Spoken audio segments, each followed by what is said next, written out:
Packing and Portaging. By Dillon Wallace. Chapter 1. Ordinarily, the verb to pack means to stow articles snugly into receptacles, but in the parlance of the trail it often means to carry or transport the articles from place to place. The pack in the language of the trail is the load a man or horse carries. Ordinarily. Likewise, a portage on a canoe route is a break between navigable waters, over which canoe and outfit must be carried, or the word may be used as a verb, and one may say, "I will portage the canoe," meaning, "I will carry the canoe." In the course of the following pages, these terms will doubtless all be used in their various significations. Save for the few who are able to employ a retinue of professional guides and packers to attend to the details of transportation, the one chief problem that confronts the wilderness traveler is that of how to reduce the weight of his outfit to the minimum with the least possible sacrifice of comfort. It is only the veriest tenderfoot that deliberately endures hardships or discomforts where hardships and discomforts are unnecessary. Experienced wilderness travelers always make themselves as comfortable as conditions will permit, and there is no reason why one who hits the trail for sport, recreation, or health should do otherwise. In a description, then, of the methods of packing and transporting outfits, the tenderfoot, and even the man whose feet are becoming callous, may welcome some hints as to the selection of compact, light, but, at the same time, efficient outfits. These hints on outfitting, therefore, I shall give, leaving out of consideration the details of camp making, camp cookery, and those phases of woodcraft that have no direct bearing upon the prime question of packing and transportation on the trail. Let us classify the various methods of wilderness travel under the following heads: 1. By canoe. 2. With saddle and pack animals. 3. Afoot in summer. 4. On snowshoes. 5. With dogs and sledge. Taking these in order, and giving our attention first to canoe travel, it will be found convenient further to subdivide this branch of the subject and discuss in order: A. The canoe and its equipment. B. Camp equipment for a canoe trip. C. Personal equipment. D. Food. E. The portage. Chapter 2. The canoe and its equipment. Chapter 2. A 16-foot canoe with a width of at least 33 inches and a depth of at least 12 inches will accommodate 2 men, an adequate camping outfit, and a full 10 weeks' provisions very nicely, and at the same time not lie too deep in the water.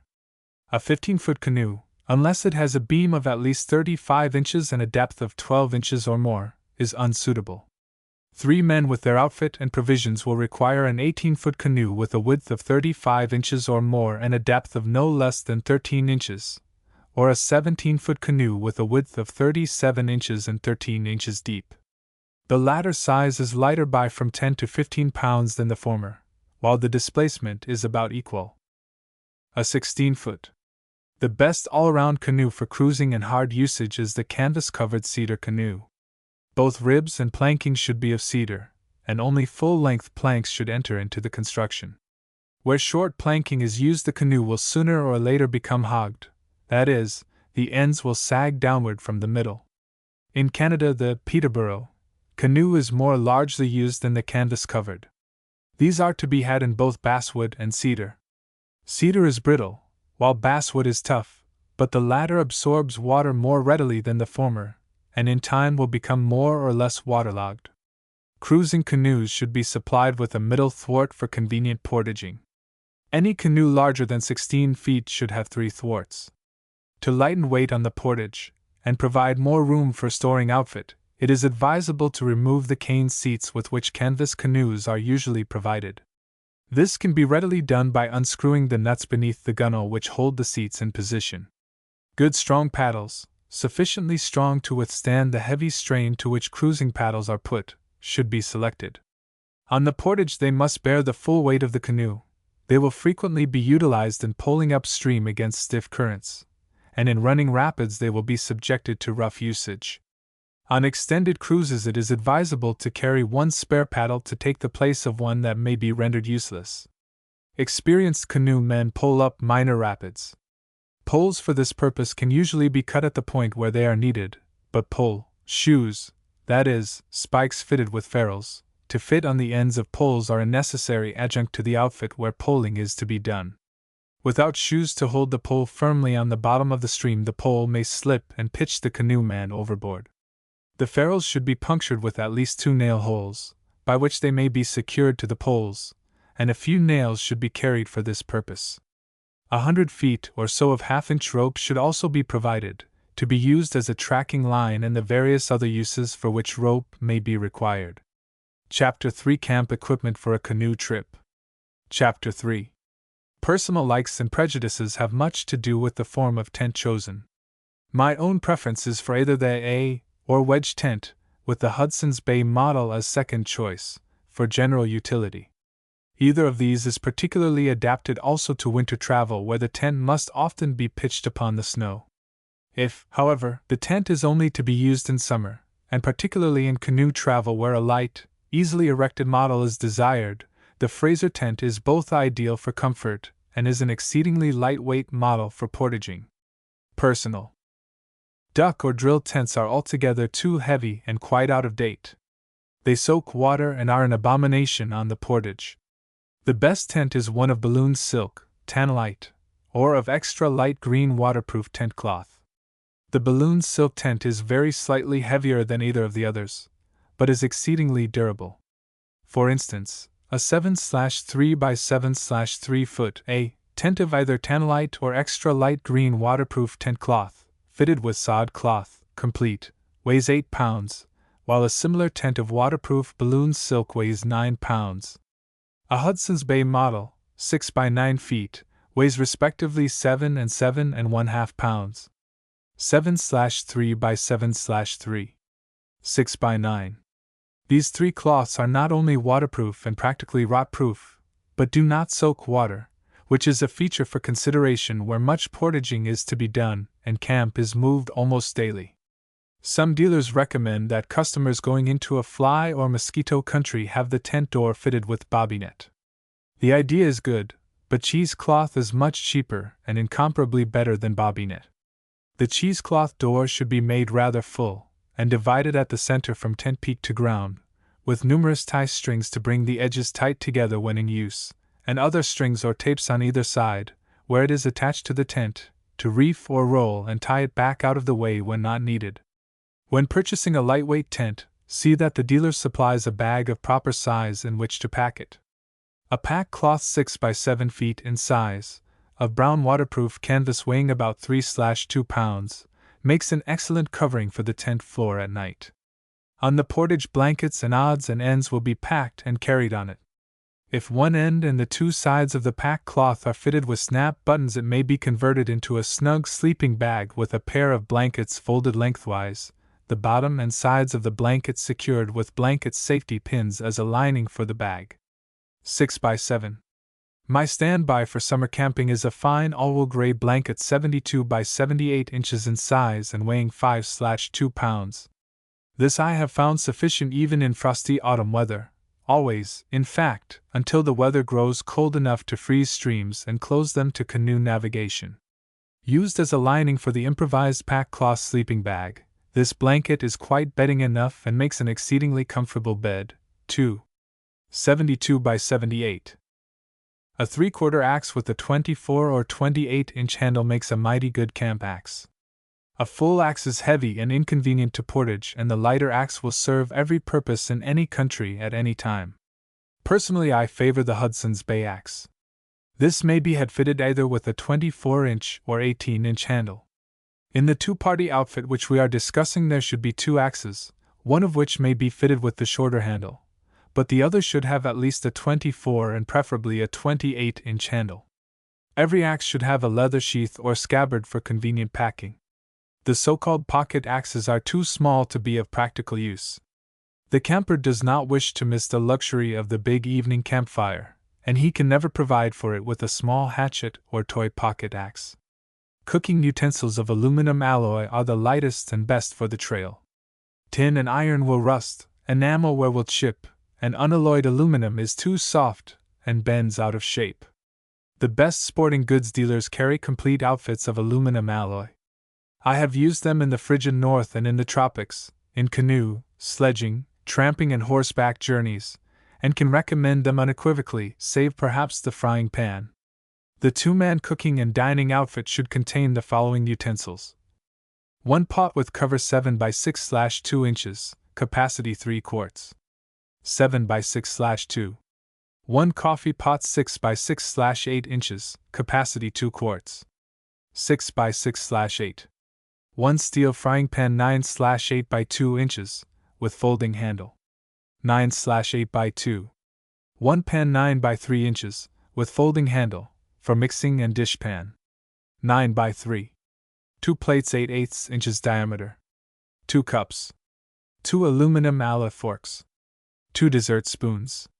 1 large cooking spoon. 1 dish mop. 2 dish towels. The regular aluminum alloy cup is too small for practical camp use. There is an aluminum bowl, however, holding 1 pint, but without a handle. This is about the right size for a practical cup, and I have a handle riveted on it, and use it as a cup. The top only of the handle should be attached, that the cups may set one inside the other. The heat-conducting quality of aluminum makes it a question whether or not enamel cups are not preferable. To pack the outfit snugly, set the mixing pan into the frying pan, the handles of both pans folded, place the plates, one on top of the other, in the mixing pan, the cooking pot on top of these, and the coffee pot inside the cooking pot. The cups will fit in the coffee pot. The weight of this outfit complete is 5/2 pounds. A waterproof canvas bag of proper size should be provided in which to pack the utensils. Forks and spoons, wrapped in a dish towel, will fit nicely in the canvas bag alongside the pots. Waterproof canvas is suggested for the bag, not to protect the utensils but because anything but waterproofed material will absorb moisture and become water-soaked in rainy weather, adding materially to the weight of the outfit. One of the handiest aids to baking is the aluminum reflecting baker. An aluminum baker 16 by 18 inches when open, folds to a package 12 by 18 inches and about 2 inches thick, and fitted into a waterproof canvas case weighs, case and all, about 4 pounds. 16 by 18. 12 by 18. Broilers, fire irons, fire blowers or inspirators, as they are sometimes called, and many other things that are convenient enough but quite unnecessary, should never burden the outfit. Even though the weight of some of them may be insignificant, each additional claptrap makes one more thing to look after. There are 1,001 claptraps, indeed, that outfitters offer, but which do not possess sufficient advantage to pay for the care and labor of transportation, and my advice is, leave them out, one and all. Outfitters supply small packing bags of proper size to fit, one on top of another, into larger waterproof canvas bags. These small bags are made preferably of balloon silk. By using them, the whole outfit may be snugly and safely packed for the portage. In one of these small bags keep the general supply of matches, though each canoeist should carry a separate supply for emergency in his individual kit. In like manner, 2 or 3 cakes of soap should be packed in another small bag. Float ing soap is less likely to be lost than soap that sinks. A dozen candles will be quite enough. These, if packed in a tin box of proper size, will not be broken. Repair kits should be provided. A file for sharpening axes and a whetstone for general use are of the first importance. Include also a pair of pincers, a ball of stout twine and a few feet of copper wire. A tool haft or handle with a variety of small tools inside is convenient. Either a stick of canoe cement, a small supply of marine glue, or a canoe repair outfit such as canoe manufacturers put up and which contain canvas, white lead, copper tacks, color and varnish will be found a valuable adjunct to the outfit should the canoe become damaged. This tool and repair equipment should be packed in a strong canvas bag small enough to drop into the larger 9-inch waterproof bag. A small leather medicine case with vials containing, in tabloid form, a cathartic, an astringent, lead and opium pills are good, and bichloride of mercury suffices for the drug supply. Surgical necessities are some antiseptic bandages, a package of linen gauze, a spool of adhesive plaster, and 1/8 pound of absorbent cotton, wrapped in oiled silk. In addition, most campers find it convenient to have in their personal outfit a pair of small scissors. These are absolutely necessary if one is to put on a bandage properly. The regular surgical scissors, the 2 blades of which hook together at the center, are the most convenient sort, both to use and to carry, and have the keenest edge. A pair of tweezers takes up but little room and is useful for extracting splinters or for holding a wad of absorbent cotton and swabbing out a wound, as cotton will, of course, become septic if held in the fingers. A small scalpel is better than the knife blade for opening up an infection, as it is more convenient to handle and will make a deep short incision when desired. These will all be packed in one of the small balloon silk bags. Chapter 4 Personal Equipment. Chapter 4. Each canoeist should have a personal kit or duffel bag of waterproof canvas. These may be purchased from outfitters and are usually 36 inches deep and of 12, 15, 18 or 21 inches diameter. The 12-inch bag, however, is amply large to accommodate all one needs in the way of clothing and other personal gear. This, as well as every other waterproof canvas packing bag mentioned, excepting the cooking kit bag, should be supplied with a handle on the bottom and one on the side. These bags not only keep the contents dry, but, as previously stated, do not absorb moisture to add to the weight, a very essential feature where every unnecessary pound must be eliminated.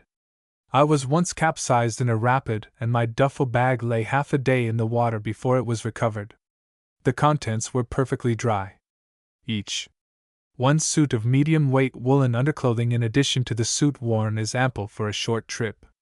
4 extra pairs of thick woolen socks should be provided, the home-knit kind. An excellent material for trousers to be worn on the trail is moleskin, though for midsummer wear a good quality khaki is first-rate. Moleskin, however, will withstand the hardest usage and to my mind is superior to khaki or any other material where wading is necessary and on cold or rainy days, as it is very nearly windproof. A good leather belt should be worn, even though suspenders support the trousers. The outer shirt should be of lightweight gray or brown flannel and provided with pockets. A blue flannel shirt of the best quality is all right. The cheaper qualities of blue crock, and this feature makes them objectionable. If the outer shirt is too heavy it will be found cumbersome under the exertion of the portage. A large, roomy Pontiac shirt to slip over the outer shirt and use as a sweater is much preferable to a sweater on the trail. It is windproof and warm. Do not take a coat, the Pontiac shirt will be both coat and sweater. A coat is always in the way on a canoe trip and makes the pack that much heavier. A pair of low leather or canvas wading shoes for river work and larrigans or shoe packs for ordinary wear, large enough to admit 2 pairs of woolen socks, are best suited to canoeing. Heavy, hobnailed mountaineer's shoes or boots are not in place here. Heavy German socks, supplied with garter and clasp to hold them in position, are better than canvas leggings, and protect the legs from chill at times when wading is necessary in icy waters. Any kind of an old slouch hat is suitable. Some canoeists take with them a suit of featherweight oilskin. Personally, I have never worn rainproof garments when canoeing. Once I carried a so-called waterproof coat, but it was not waterproof. It leaked water like a sieve, and was no protection even from the gentlest shower. I am inclined, however, to favor featherweight oilskins, though not while portaging, they would be found too warm, but when paddling in rainy weather, or to wear on rainy days about camp. If the trip is to extend into a black fly or mosquito region, protection against the insects should be provided. A head net of black bobby net that will set down upon the shoulders, with strings to tie under the arms, is about the best arrangement for the head. Old loose kid gloves, with the fingers cut off, and farmer's satin elbow sleeves to fit under the wristbands of the outer shirt will protect the wrists and hands.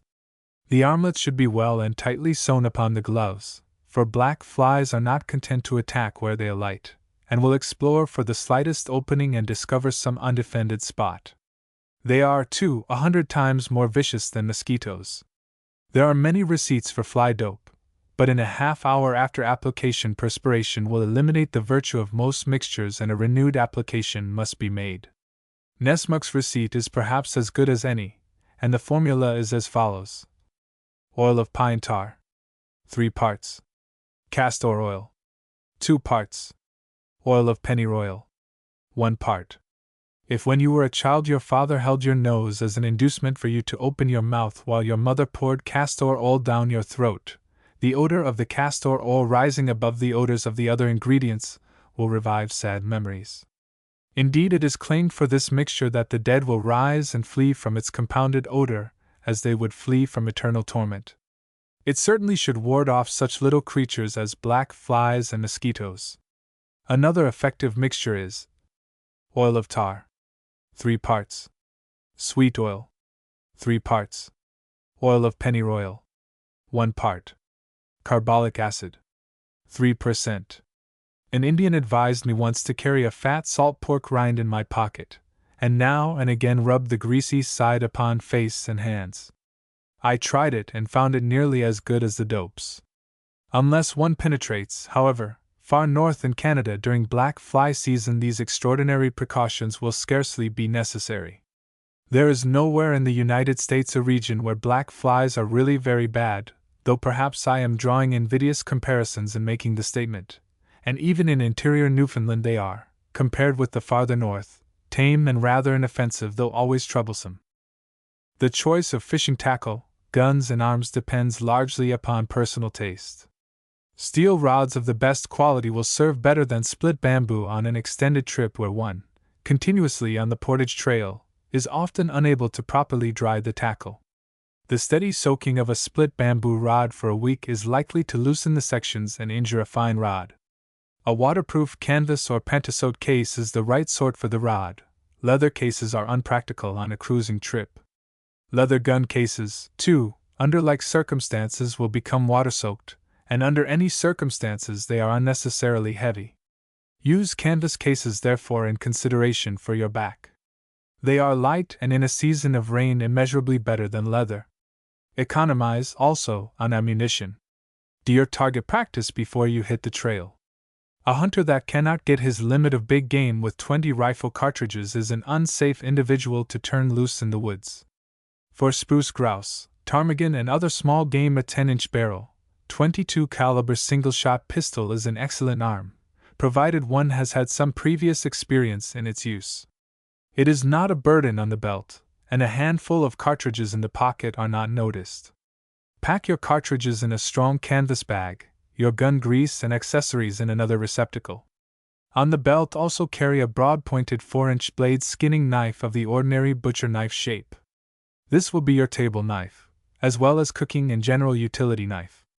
In the pocket carry a stout jackknife, a waterproof matchbox, always kept well filled, and a compass. A film camera is more practical for the trail than a plate camera for many reasons, one of which is weight. Plates are heavy and easily broken. It is well to have each roll of films put up separately in a sealed, watertight tin. Dealers will supply them thus at 5 cents extra for each film roll. A waterproof pantasote case, too, is better than leather, for leather in a long continued rain will become water-soaked, as before stated. If a plate camera is carried, the plates may be packed in a small light wooden box, a starch box, for instance. The box will protect them under ordinary circumstances. Film rolls, however, may be carried in a small canvas bag that will slip into one of the larger waterproof bags. My object in outlining outfit is rather to emphasize the possibilities of selecting a light and efficient outfit that may be easily packed and transported on the trail, than to evolve an infallible checklist. Therefore, I shall not attempt to name in detail toilet articles, tobacco, and odds and ends. Take nothing, however, save those things you will surely find occasion to use, unless I may suggest an extra pipe, should your pipe be lost. A small balloon silk bag will hold them, together with a sewing case containing needles, thread, patches, and some safety pins. Another will hold the hand towels and hand soap in daily use, while an extra hand towel may be stowed in your duffel bag. In concluding this chapter, it may be pertinent to say that the novice on the trail is pretty certain to burden himself with many things he will seldom or never use. Take your outfitter into your confidence. Tell him what sort of a trip you contemplate, and he will advise you. First-class outfitters are usually practical out-of-door men and camping experts. They have made an extended study of the subject, for it is part of their business to do so. Therefore, in selecting outfit, it is both safe and wise to rely upon the advice of any responsible outfitter. Chapter 5 Food. Chapter 5. The true wilderness voyager is willing to endure some discomforts on the trail, to work hard and submit to black flies and other pests, but as a reward he usually demands satisfying meals. There is, indeed, no reason for him to deny himself a variety and a plenty, unless his trip is to extend into months. Weight on the portage trail is always the consideration that cuts down the ration. Packing on one's back a ration to be used 2 or 3 months hence is discouraging. I have evolved a 2-week food supply for 2 men, based upon the United States Army ration, varied as the result of my own experiences have dictated. It offers not only great variety, but is an exceedingly bountiful ration even for hungry men. Personal taste will suggest some eliminations or substitutions that may be made without material loss or change in weight. If there is certainty of catching fish or killing game, or if opportunity offers for purchasing fresh supplies along the trail, reductions in quantity may be made accordingly. For each additional man, or for any period beyond 2 weeks, a proportionate increase in quantity may be made. Bacon, 6 pounds. Salt fat pork, 2 pounds. Ham or canned meats, 5 pounds. True egg powder, 1 pound, equals 4 dozen eggs. True cream, milk powder, 1/2 pounds. Crisco, 3 pounds, 2 cans. Fresh bread, 2 pounds. Flour, 12 pounds. Cornmeal yellow, 1 pound. Rolled oats, 1 pound. Rice, 1 pound. Baking powder, /2 pound. Potatoes, dehydrated rice, 2 pounds, equals 14 pounds. Fresh potatoes. Potatoes, dehydrated, sliced, 1 pound, equals 7 pounds. Fresh potatoes. Carrots, dehydrated, /4 pound, equals 3 pounds. Fresh carrots. Onions, dehydrated, /4 pound, equals 3/4 pounds. Fresh onions. Cranberries, dehydrated, /4 pound, equals 2/2 quarts fresh fruit. Beans, 2 pounds. Green peas, dehydrated, /4 pound, equals 1/4 pounds. Fresh peas. Coffee ground, 2 pounds. Tea, /2 pound. Cocoa, /2 pound. Sugar, granulated, 5 pounds. Preserves, 1 pound.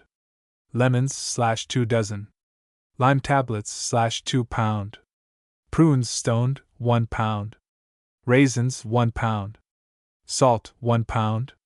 Pepper, /4 ounce. This gives each man a nominal ration of 14/2 pounds a week, or about 2 pounds a day. In reality, however, it is more bountiful than the summer garrison ration and far more liberal than the summer marching ration of the army. This is brought about by the pretty general elimination of water, largely through the substitution of dehydrated vegetables and fruits for fresh and canned goods. The dehydrated products designated are in every particular equal to fresh products and far superior to canned goods. Dehydrated vegetables possess all the qualities, in fact, of fresh vegetables, with only the large percentage of water removed. Water is introduced restoring them to original form usually by boiling. No chemical is used as a preservative, as is the case with all dried vegetables put up by foreign manufacturers. It will be noticed that butter has been omitted and that Crisco has been introduced in the place of lard and to be used in cooking instead of butter. Crisco is a product of edible vegetable oils.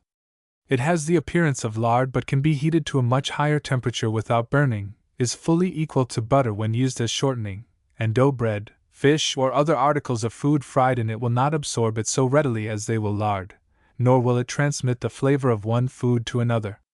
For example, fish may be fried in Crisco, and dough bread or anything else fried in the same Crisco will have not the slightest flavor of fish. It will keep fresh and sweet under conditions that turn lard and butter rancid.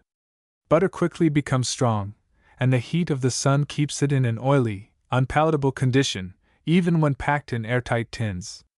The most lavish user of butter will discover that it is no hardship to go without it when in camp. Crisco, put up in handy, friction-top cans, can be purchased from nearly any grocer. Coffee should be carried in friction-top tins. On extended trips, coffee is too bulky to carry save as a special treat. A pound of tea will go as far as many pounds of coffee. Therefore, on trips extending beyond 3 or 4 weeks, the proportion of tea should be increased and that of coffee diminished.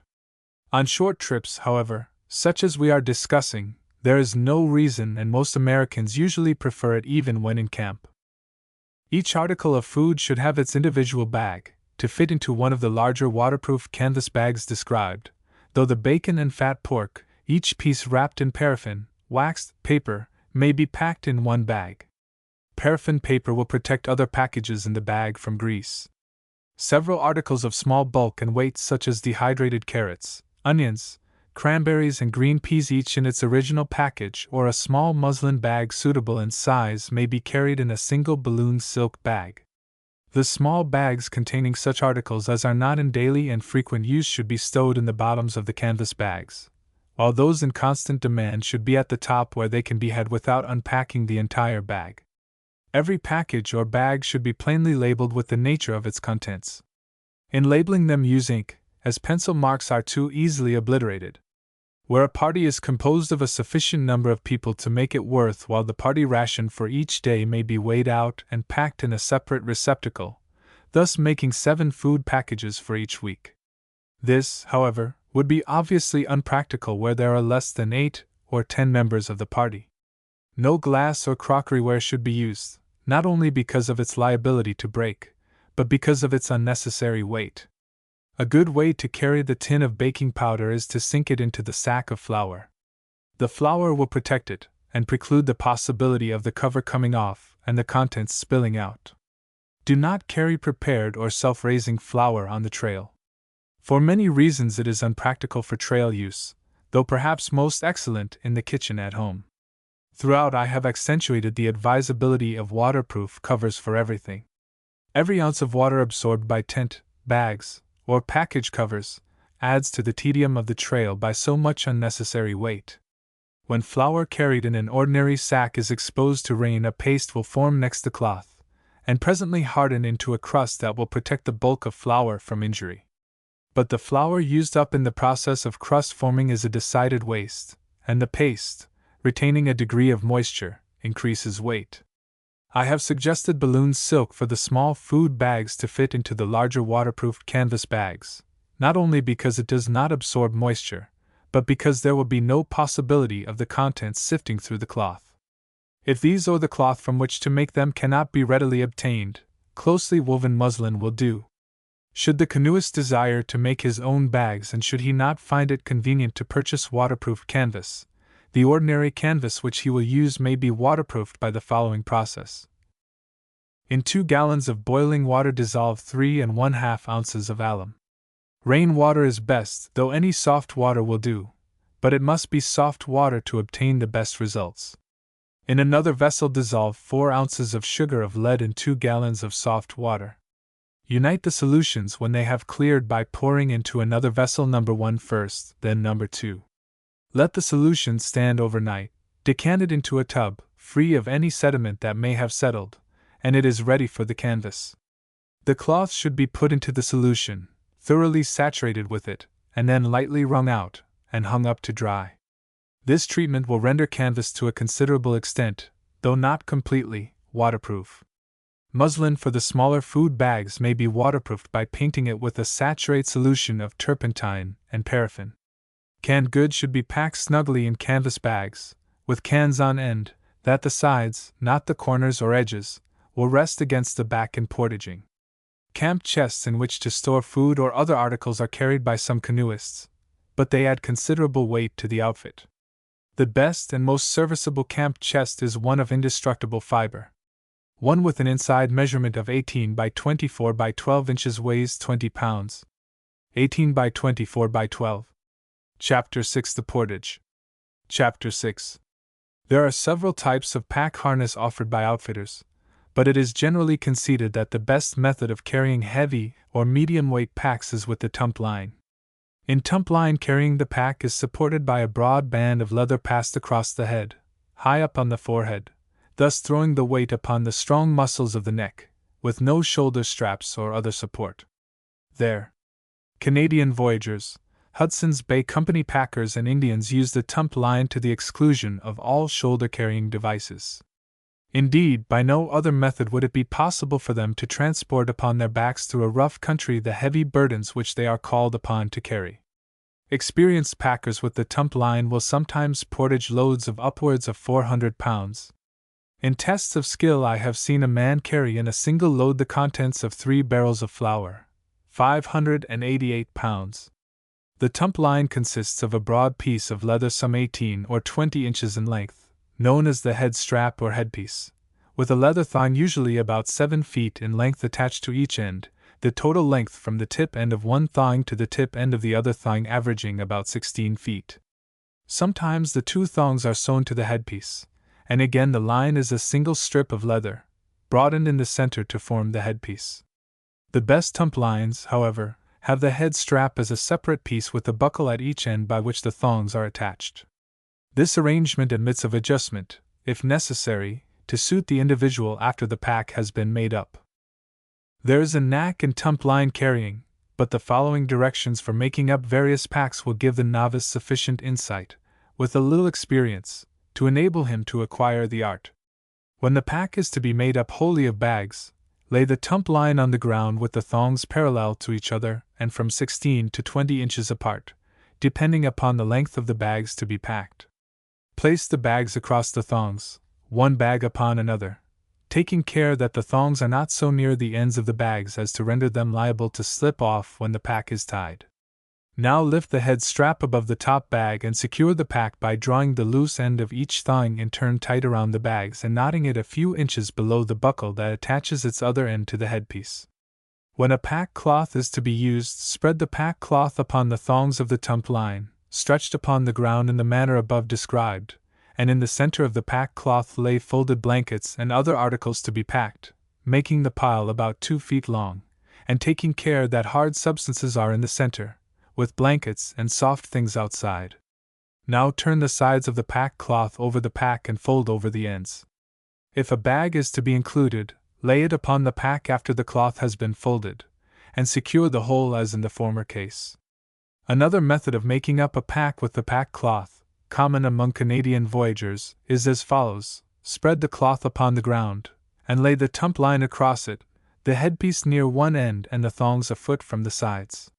Fold the sides of the cloth inward over each thong. Now build up the pack in a neat pile about 2 feet long on the folded cloth, taking care as before that hard things are placed in the middle.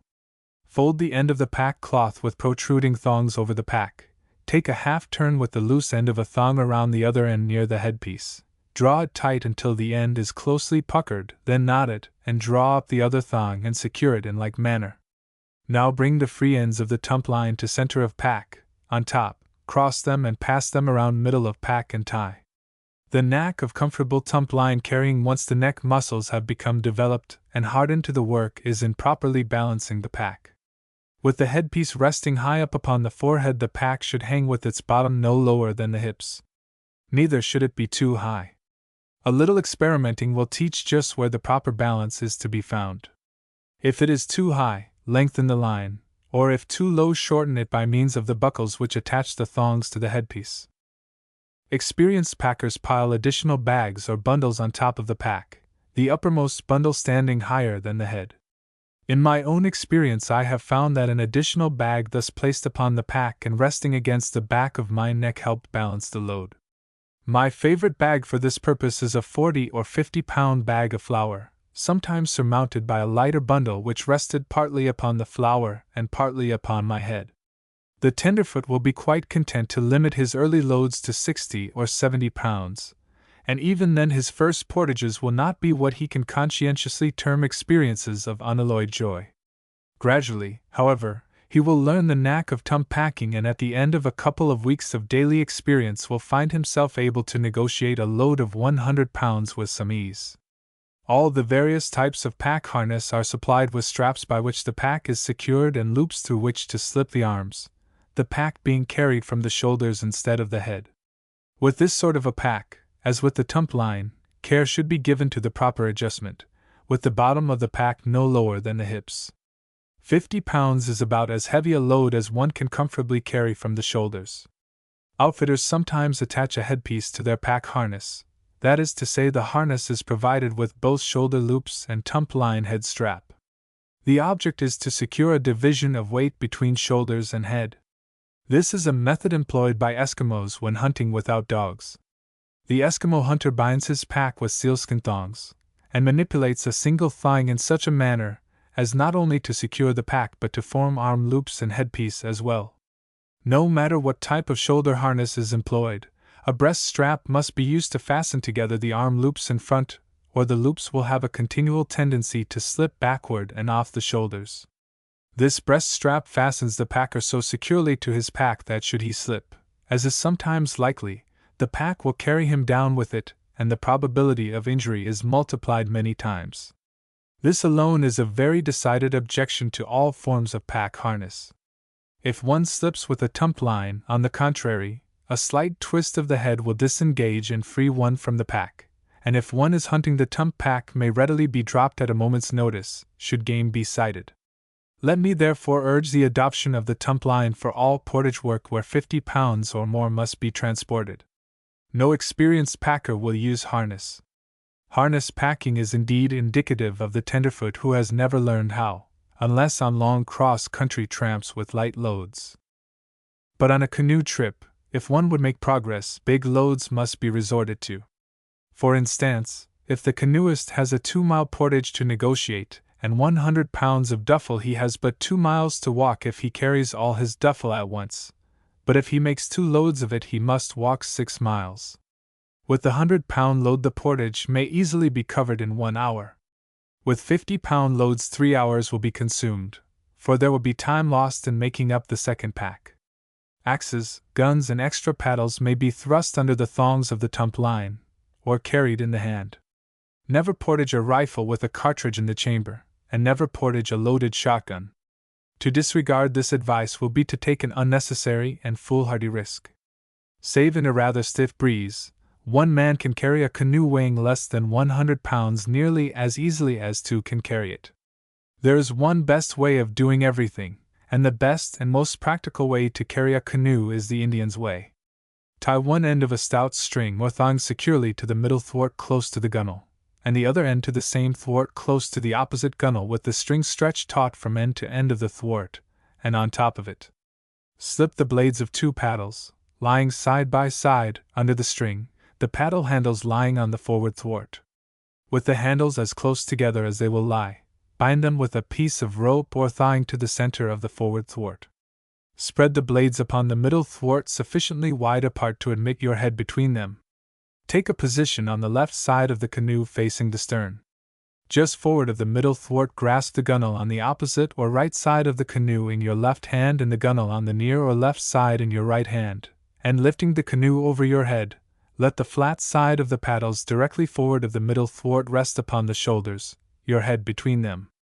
It will be found that though you face the stern in lifting the canoe, you are now facing the bow, and with the bow slightly elevated the canoe can be carried with ease and a view of the trail ahead will not be shut out. Should the flat paddle blades resting upon the shoulders be found uncomfortable, as they doubtless will at the end of the first 200 or 300 yards, a Pontiac shirt or sweater will serve as a protecting pad.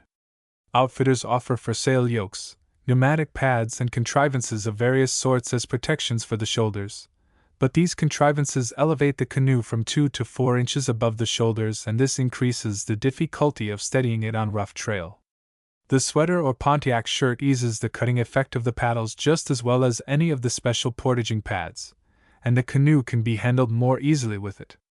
Besides, it makes one less thing to look after.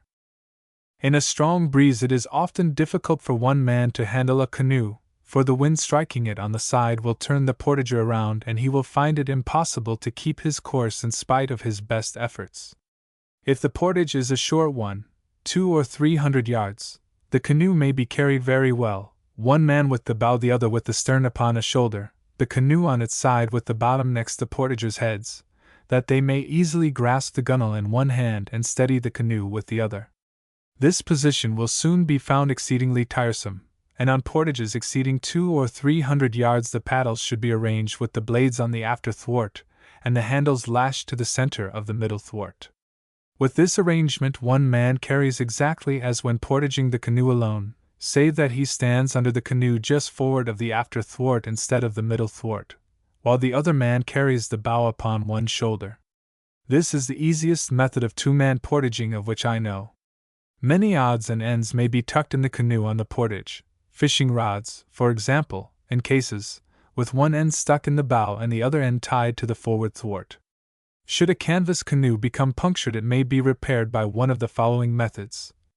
If a stick of canoe cement is in the outfit, heat the cement with a match and smear it over the puncture. Should the outfit contain a canoe repair kit, cut a patch of canvas somewhat larger than the puncture, apply a coat of white lead to the puncture and over a marginal space as large as the canvas patch.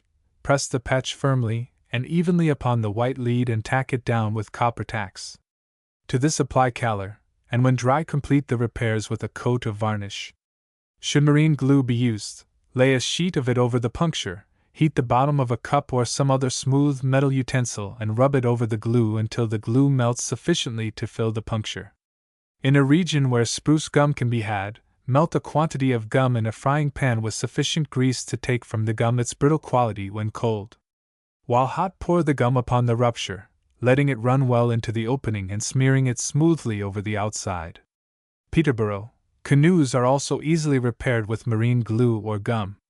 In loading the canoe, place the heavier bags in the bottom and middle of the canoe, taking care so to distribute the weight that when fully loaded the canoe will lie on an even keel. Keep the load always as low down as possible. Every bag rising above the gunwales offers resistance to the wind, and tends to make the load top heavy. When but one man occupies a canoe, however, sufficient weight should be carried forward to counterbalance his weight in the stern. Lash everything fast, particularly in rough water or when running rapids. It does not pay to take chances. With a companion, I was once turned over in a rapid in an unexplored, sparsely timbered wilderness several hundred miles from the nearest base of supplies, a Hudson's Bay trading post. Nearly all our food was lost, as well as guns, axes, cooking utensils, and many other necessities of travel. The temperature stood close to zero, snow covered the ground, and during the greater part of the 3 weeks occupied in reaching the post we had to dig driftwood from under the snow, and our ingenuity was taxed at times to the utmost in efforts to protect ourselves from the elements and travel with any degree of comfort. Nothing worse than an unpleasant ducking in icy waters would have resulted from our accident had we observed the rule of ordinary caution and lashed our outfit to the thwarts.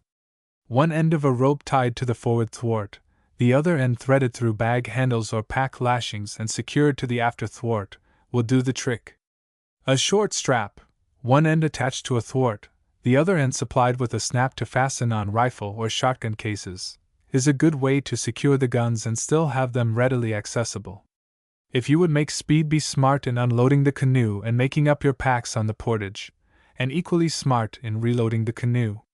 Delays in loading, unloading, and making up packs are the chief causes of slow progress.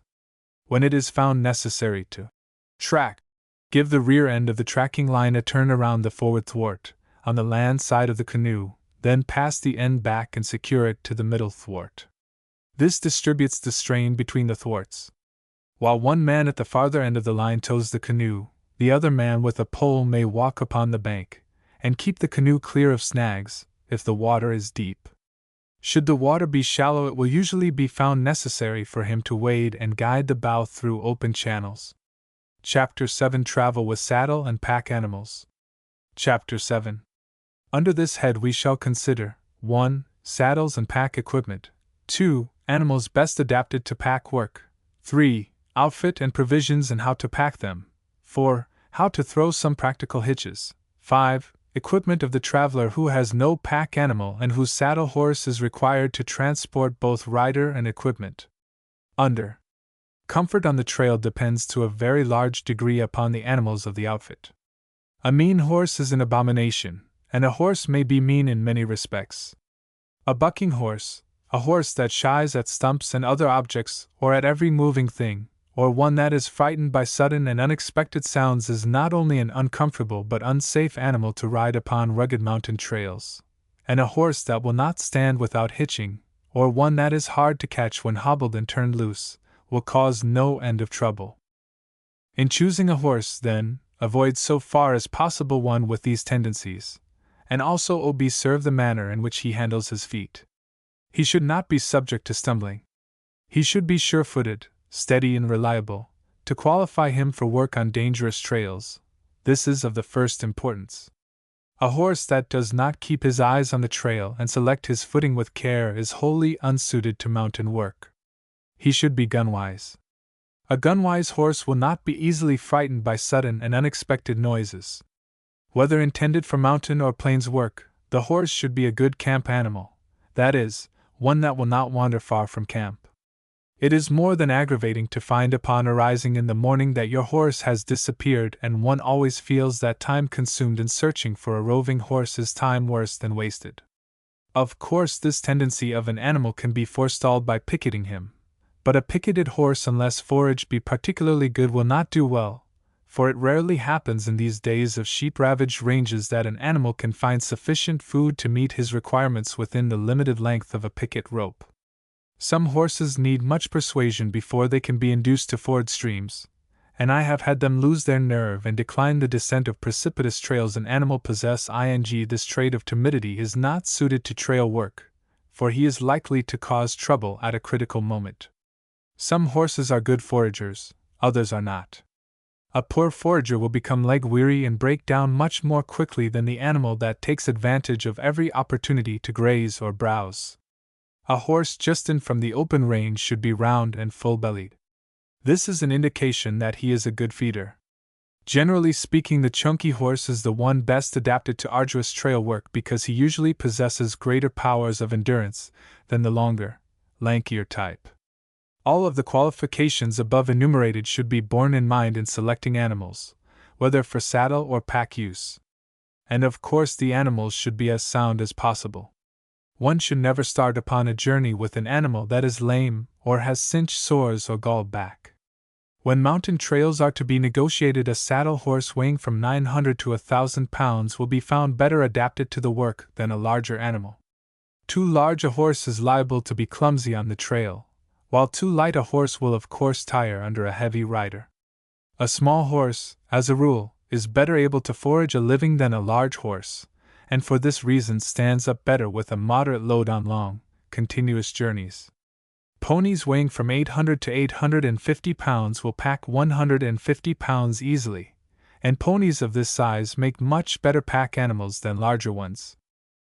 While for general saddle work I prefer a horse, a mule is sure-footed and therefore preferable on precipitous, narrow mountain trails. In the Sierra Madres of Mexico I rode a mule over trails where I would scarcely have trusted a horse. Good saddle mules, however, are scarce. I never saw a really good saddle-broke mule north of Mexico, though they are doubtless to be had.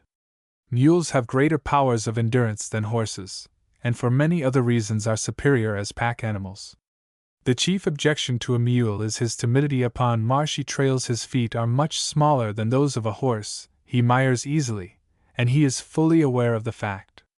A good mule, nevertheless, is the one best all-around pack animal. Burros are good where forage is scarce, but they are slow.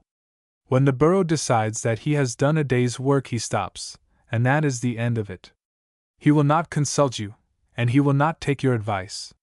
When he fully decides that he will go no farther, you may as well unpack and make camp with as good grace as you can muster, and keep your temper. I believe that burros have a well-organized labor union, and they will not do one stroke of work beyond the limit prescribed by their organization. But one must sometimes resort to them in desert travel. They will pick their living and thrive on sagebrush wastes where other animals would die, and their ability to go long without water is truly remarkable. On rough mountain trails they are even more sure-footed if possible than mules, but like the mule it is difficult to force them over marshes or into rivers when fording is necessary. In horse-raising localities in the West, very good horses can be had at anywhere from $30 to $75.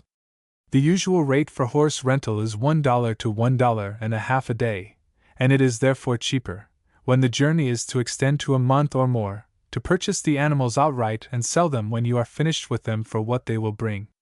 Rented animals are generally animals of low value and sometimes not very efficient, and in the course of a month one pays in rental a good share of the value of the horse.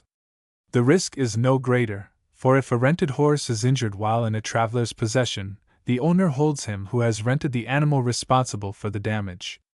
Chapter 8: Saddle and Pack Equipment. Chapter 8. The riding saddle should be a double cinch, horn saddle, with wool-lined skirts and of ample weight to hold its position. My own is a regular stock saddle weighing 35 pounds, though for all ordinary use a 25 or 30-pound saddle will do just as well. I prescribe the horn saddle because of its convenience. One may sling upon it a camera, binoculars, or other articles in frequent demand, and when it becomes necessary to lead a pack pony, the lead rope may be attached to it.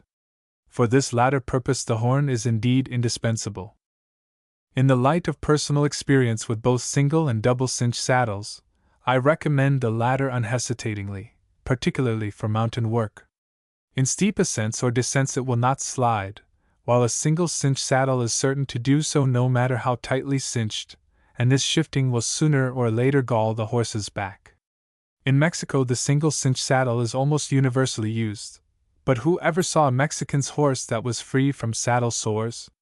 The forward cinch should preferably be a hair cinch, though the ordinary webbed sort, both forward and rear, does well enough. The saddle blanket should be a thick, good quality wool blanket. In Arizona, Navajo saddle blankets are popular, and they are undoubtedly the best when obtainable. A hair saddle pad or corona, shaped to the animal's back and used in connection with the blanket, is a pretty good insurance against galling, and preferable to the felt pad, for it is cooler. A leather boot for rifle, and saddle bags for toilet articles, notebooks and odds and ends, bridle, halter rope, a pair of cowboy spurs with large blunt rowels, and a quirt to tickle delinquent pack horses will be needed. The rifle boot has 2 sling straps. The usual method of carrying it is to insert it between the stirrup leathers on the near side, drop the sling strap at the top of the boot over the saddle pommel, and buckle the sling strap at the bottom of the boot into the rear latigo ring. By detaching the latter sling from the boot before buckling it to the ring, the boot may be removed from or attached to the saddle by simply lifting the forward sling strap over the pommel, without unbuckling. In case the sling strap at the top of the boot be placed too far down, it should be shifted higher up and secured to the boot with a leather loop which may be riveted to the boot. For the pack animals, the ordinary crosstree or sawbuck pack saddle is the most practical pack saddle for all-around use, though the appareo, used by the Army and generally throughout Mexico, is superior to the sawbuck when unwieldy packages of irregular size and shape are to be transported. Such packages must frequently be transported by Army trains, and they are the rule rather than the exception in Mexico, where freighting throughout wide regions must be done wholly on the backs of animals. The appareo is of Arabian origin, and the Spaniards, who adopted it from the Moors, introduced it into Mexico. In Mexico there are 2 types of the appareo in common use. One made usually of the fiber of henequen, which is woven into pockets which are stuffed with grass to form the pads, is used on donkeys in comparatively light packing. In the other type the pad casing is made of Mexican tanned leather instead of henequen matting, but also stuffed with grass. This is used in heavier packing with mules, in transporting machinery and supplies to mines and merchandise to inland settlements. The crosstree or sawbuck, however, is used almost exclusively in the United States by forest rangers, cowboys, prospectors, and pack travelers generally, and it is to this type of pack saddle that we shall direct our attention chiefly. It may be interesting to note that this is a very ancient type of pack saddle, of Asiatic origin. It consists of 2 saddle boards connected near each end, front and rear, by 2 cross pieces, the pommel and cantle forming a miniature sawbuck, while the saddle boards are similar in shape to the McClellan saddle tree. This is fitted with breeching, quarter straps, breast strap, latigos, and cinch. As in the case of the riding saddle, the sawbuck pack saddle should be supplied with the double cinch. Care should be taken that the saddle fits the animal for which intended. A saddle either too wide or too narrow will be certain to cause a sore back. Each pack saddle should be accompanied by a heavy woolen saddle blanket, which should be folded into 3 or 4 thicknesses, for here even greater protection is necessary than with the riding saddle, for the animal is to carry a dead weight. The preferable method of carrying supplies with the sawbuck pack saddle is with kayaks, basket panniers, or the alforjes, though with sling and lash ropes any sort of a bundle may be slung upon it.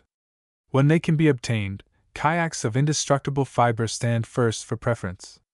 These are usually from 22 to 24 inches wide, 17 or 18 inches high and about 9 inches deep, and are fitted with heavy leather loops for slinging on the saddle. Unless the horse is a large one, the narrower, or 22-inch, should be selected. Basket panniers of similar size are lighter but not so well adapted to hard usage, and are more expensive. The Alforwaz is constructed of heavy duck and leather, and of the same dimensions as the kayak. They are much cheaper than either panniers or kayaks, and are therefore more commonly used. Any outfitter can supply them. They are slung upon the saddle in the same manner as kayaks. A pair of the type decided upon will be required for each animal. The next requirement is a half-inch lash rope. This should be at least 33, but preferably 40 feet in length. In some respects a cotton rope is preferable to one of hemp, though the latter is more commonly used, and regulations prescribe it for army pack trains. A good broad cinch should be provided, fitted with a ring on one end to which is attached the lash or lair rope and a cinch hook on the other end. There should be a pair of hobbles for each animal, and a blind to put upon obstreperous pack animals when slinging and lashing the load. These may be purchased throughout the West at almost any village store. It is well also to carry a bell, which should always be strapped around the neck of one of the horses when the animals are hobbled and turned loose to graze. It will sometimes be necessary to picket one of the animals, and for this purpose 50 or 60 feet of half or 5/8-inch rope will be required. Also sufficient leading rope should be provided for each pack animal, and a halter rope for the saddle horse. A lariat carried upon the saddle pommel will be found useful in a dozen ways, and may be utilized for picketing horses. All horses should be slick shod, that is, shod with uncaulked shoes. The shoes should be of soft iron, not so light as to render them liable to bend before they are worn out, and they should not extend beyond the hoof at side or rear. Some extra shoes of proper size for each animal, a horseshoe's nippers, rasp, hammer, and some nails should be included in the equipment. Chapter 9 Personal Outfit for the Saddle. Chapter 9. The outfit recommended in Chapters 3 and 4 in discussing camp and personal equipment for canoe trips is, with the modifications and additions which we shall now consider, equally well adapted to saddle and pack horse travel. As previously stated, our object is to describe methods of packing, rather than to formulate an infallible checklist. With this in view, an efficient outfit that may be easily packed and transported is outlined, in a general way, and therefore such articles of outfit mentioned in previous chapters as are obviously useful only in canoe travel will not be referred to in this connection. The 3. 4. The Wedge, the Hudson Bay, the Forest Ranger, and the lean-to tent are all good models for pack animal travel, and easily erected. Whichever type is chosen, if made of any one of the lightweight materials described, will be found both satisfactory and easily packed. For example, a Forest Ranger's tent 8 feet deep and 8 feet wide weighs less than 4 pounds, while a lean-to with approximately the same floor space weighs about 3 pounds. In the more arid regions of the West one rarely finds it necessary to pitch a tent, though it is handy to have one along and well worth carrying, particularly should it be desired to remain more than one night at any point. During the summer, save in high altitudes, one pair of light woolen blankets will be found ample bedding. For all probable conditions of weather, however, in tent or in the open, the sleeping bag is the most convenient and at the same time the most comfortable camp bed yet devised, and it is so easily carried on the pack horse that I advise its adoption. One made of close-woven waterproof canvas is the most thoroughly practical bag for general use. This should be lined with 2 pairs of light blankets, that 4 thicknesses of blanket may be available for covering. The blankets should be so arranged that they may be taken out and the bag turned for airing. One may adapt such a bag to the temperature, using as many or as few thicknesses of blanket as desired, depending upon the number with which the bag is lined. I recently saw a bag lined with 4 thicknesses of llama wool duffel, providing 2 thicknesses for cover, that weighed but 8 pounds and furnished ample protection for any weather down to a 0 temperature. Pack cloths or light tarpaulins 6 by 7 feet, used to cover and protect the packs, will be needed for each pack animal, and at night the bed may be spread upon them. Saddlebags make excellent pillows. 6 by 7. In traveling in an arid region, canteens are a necessity. There should be one large one for each traveler to be carried on the pack horse, and a small one swung upon the saddle horn will be found convenient for ready use. A folding water bucket of waterproofed canvas should also be included in the outfit. The aluminum reflecting baker which has been described is far preferable to the Dutch oven, a heavy iron kettle with iron cover, not only because it weighs far less and is much more easily packed, but because it is more practical. Westerners are wedded to the Dutch oven, and this reference is merely made as a suggestion in case the question of choice between the two should arise. If kayaks or alforjas are used, the large waterproof canvas duffel bags and food bags will not be required. The smaller balloon silk or muslin food bags, however, will be found fully as convenient in packing in the pack horse kayak as in the canvas bags on the canoe trip. Each rider should be provided with either a saddle slicker or a poncho, which when not in use may be rolled and secured to the saddle directly behind the seat by means of tie strings attached to the saddle. A poncho is preferable to a slicker, because of the many uses to which it may be put. On saddle journeys in cold, windy weather, a windproof canvas coat or a large, roomy buckskin shirt is a comfort. If a buckskin shirt is adapted, have it made plain without fringe or frill. Wilderness dwellers formerly fringed their buckskin shirts, not alone for ornament, but to facilitate the drying of the garment when wet.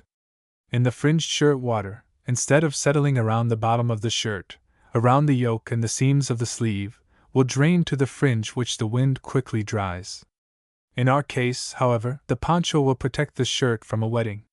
In summer, in an arid or desert region of the Southwest, athletic summer underwear will be found entirely satisfactory. Whether this or light wool is to be worn, however, will depend entirely upon the season and the region to be visited. In very warm weather, a close-woven, good quality khaki outer shirt is both comfortable and practical, but on chilly autumn days a flannel shirt should take its place. Gray, brown, blue, the color does not matter so long as it does not crock. It is my custom to have one khaki and one flannel shirt in my outfit. Trousers should be of heavy khaki, medium-weight moleskin, or other strong close-woven material. Full-length trousers, with reinforced seat, are preferable in some respects to riding breeches, and may be worn with the regulation United States cavalry putty leggings with shoes. Some riders prefer top boots, such as Arizona cowboys wear, and but for their high heels which make walking uncomfortable they would be admirable. High-laced, medium-weight mountaineering shoes will eliminate the necessity of puttees, and many prefer them to low-laced shoes and puttees. In snowy, cold weather I have found heavy German socks and ordinary shoes, large enough to avoid the possibility of pinching the feet, admirable footwear for the saddle. But whatever is decided upon, extra trousers, extra leggings and extra shoes are superfluous. One pair of each, the pair worn, is sufficient. The hat should be of the Western style, with broad brim, and of the best grade. The brims of the cheaper ones are sure to sag after a little wear and exposure to a shower or two. A good reliable hat may be had for $5 that will stand several years of hard wear and may be renovated when soiled, assuming again the freshness of a new hat. I have one for which I paid 14 pesos in Monterrey, Mexico, in 1907. I have worn it pretty steadily since in camp and on the trail. It has been twice renovated, and today so nearly resembles a new hat that I am not ashamed to wear it about town. Heavy gauntlet buckskin gloves are a necessary protection, not only against cold and frosty weather, but against brush in summer. The regulation United States cavalry glove is the best that I have discovered for all-around hard usage, and will not harden after a wetting. The saddle rifle should be short and light, not over 24-inch barrel, and not above 7 pounds in weight. A revolver is never needed, though for target practice one offers a means of amusement. Unless going into permanent camp or into an isolated region, it will hardly be found necessary to start out with more than 1 week's provisions. Before these are consumed, settlements will be reached, where fresh supplies may be purchased. It is well to have along a few cans of baked beans and corned or roast beef, that a hasty meal may be prepared when time does not allow a sufficient halt to permit the preparation of uncooked foods. 2 or 3 dozen lemons should also be provided, particularly in summer, and in more or less arid regions. Provisions and general outfit should be neatly packed in small bags and evenly distributed in the kayaks. Chapter 10: Adjusting the pack. Chapter 10. In saddling up, be sure that the saddle blanket is folded large enough to protect the horse's sides from the pack when the pack is slung into place. Otherwise, the kayaks or alforjas will be liable with constant chafing when the horse is in motion to cause sores. Not only where the saddle rests upon the blanket but where the pack rests upon the horse's sides there should be sufficient thicknesses of blanket to overcome friction, and this demands a greater thickness than under the riding saddle, for the pack load is a dead load. After the pack saddle is thrown into place, and before cinching it, ease the blanket by pulling it up slightly under the center of the saddle, along the backbone of the animal. This will overcome the tendency of the blanket to draw down and bind the horse's back too tightly when the saddle is cinched and the pack in place. When packing the kayaks or alforjas, particular care should be taken to have the pair for each horse evenly balanced as to weight. If the load swung on one side of the horse is heavier than that on the opposite side, there will be a continual drawing down of the pack saddle on the heavier side, resulting almost certainly in injury to the animal. Inattention or willful carelessness on the part of packers in balancing the pack is 5 times out of 6 the cause which leads to sore-backed pack animals. If 2 or more pack animals are used, let such provisions and utensils as are in constant use and will be needed at once by the cook be packed on one animal. Hobbles and bells should also be carried on this animal. This will be the first animal unpacked, and while the other animals are being unpacked the cook may get busy, and the packer will have hobbles and bell at hand to immediately attach to the animals. Attached to each end of the kayaks and alforjas is a leathern loop or sling strap. By means of these loops kayaks and alforjas are hung to the saddle, one loop fitting over the forward, the other over the rear cruise or fork. The kayaks should be so adjusted as to hang evenly one with the other. That is to say, one kayak should hang no lower upon the animal's side than the other, and both should hang as high as possible. The kayaks in place, hobbles, bell, and such odds and ends as it may not be convenient to pack in the kayak, may be laid on the center between the cross trees and on top of the kayak, and over all smoothly folded blankets, sleeping bags, or tent, care being exercised to keep the pack as low and smooth as possible.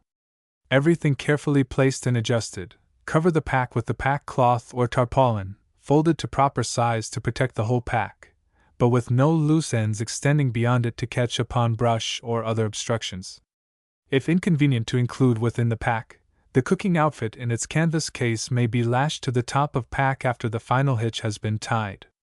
All is ready now for the hitch, that is to bind the pack into place.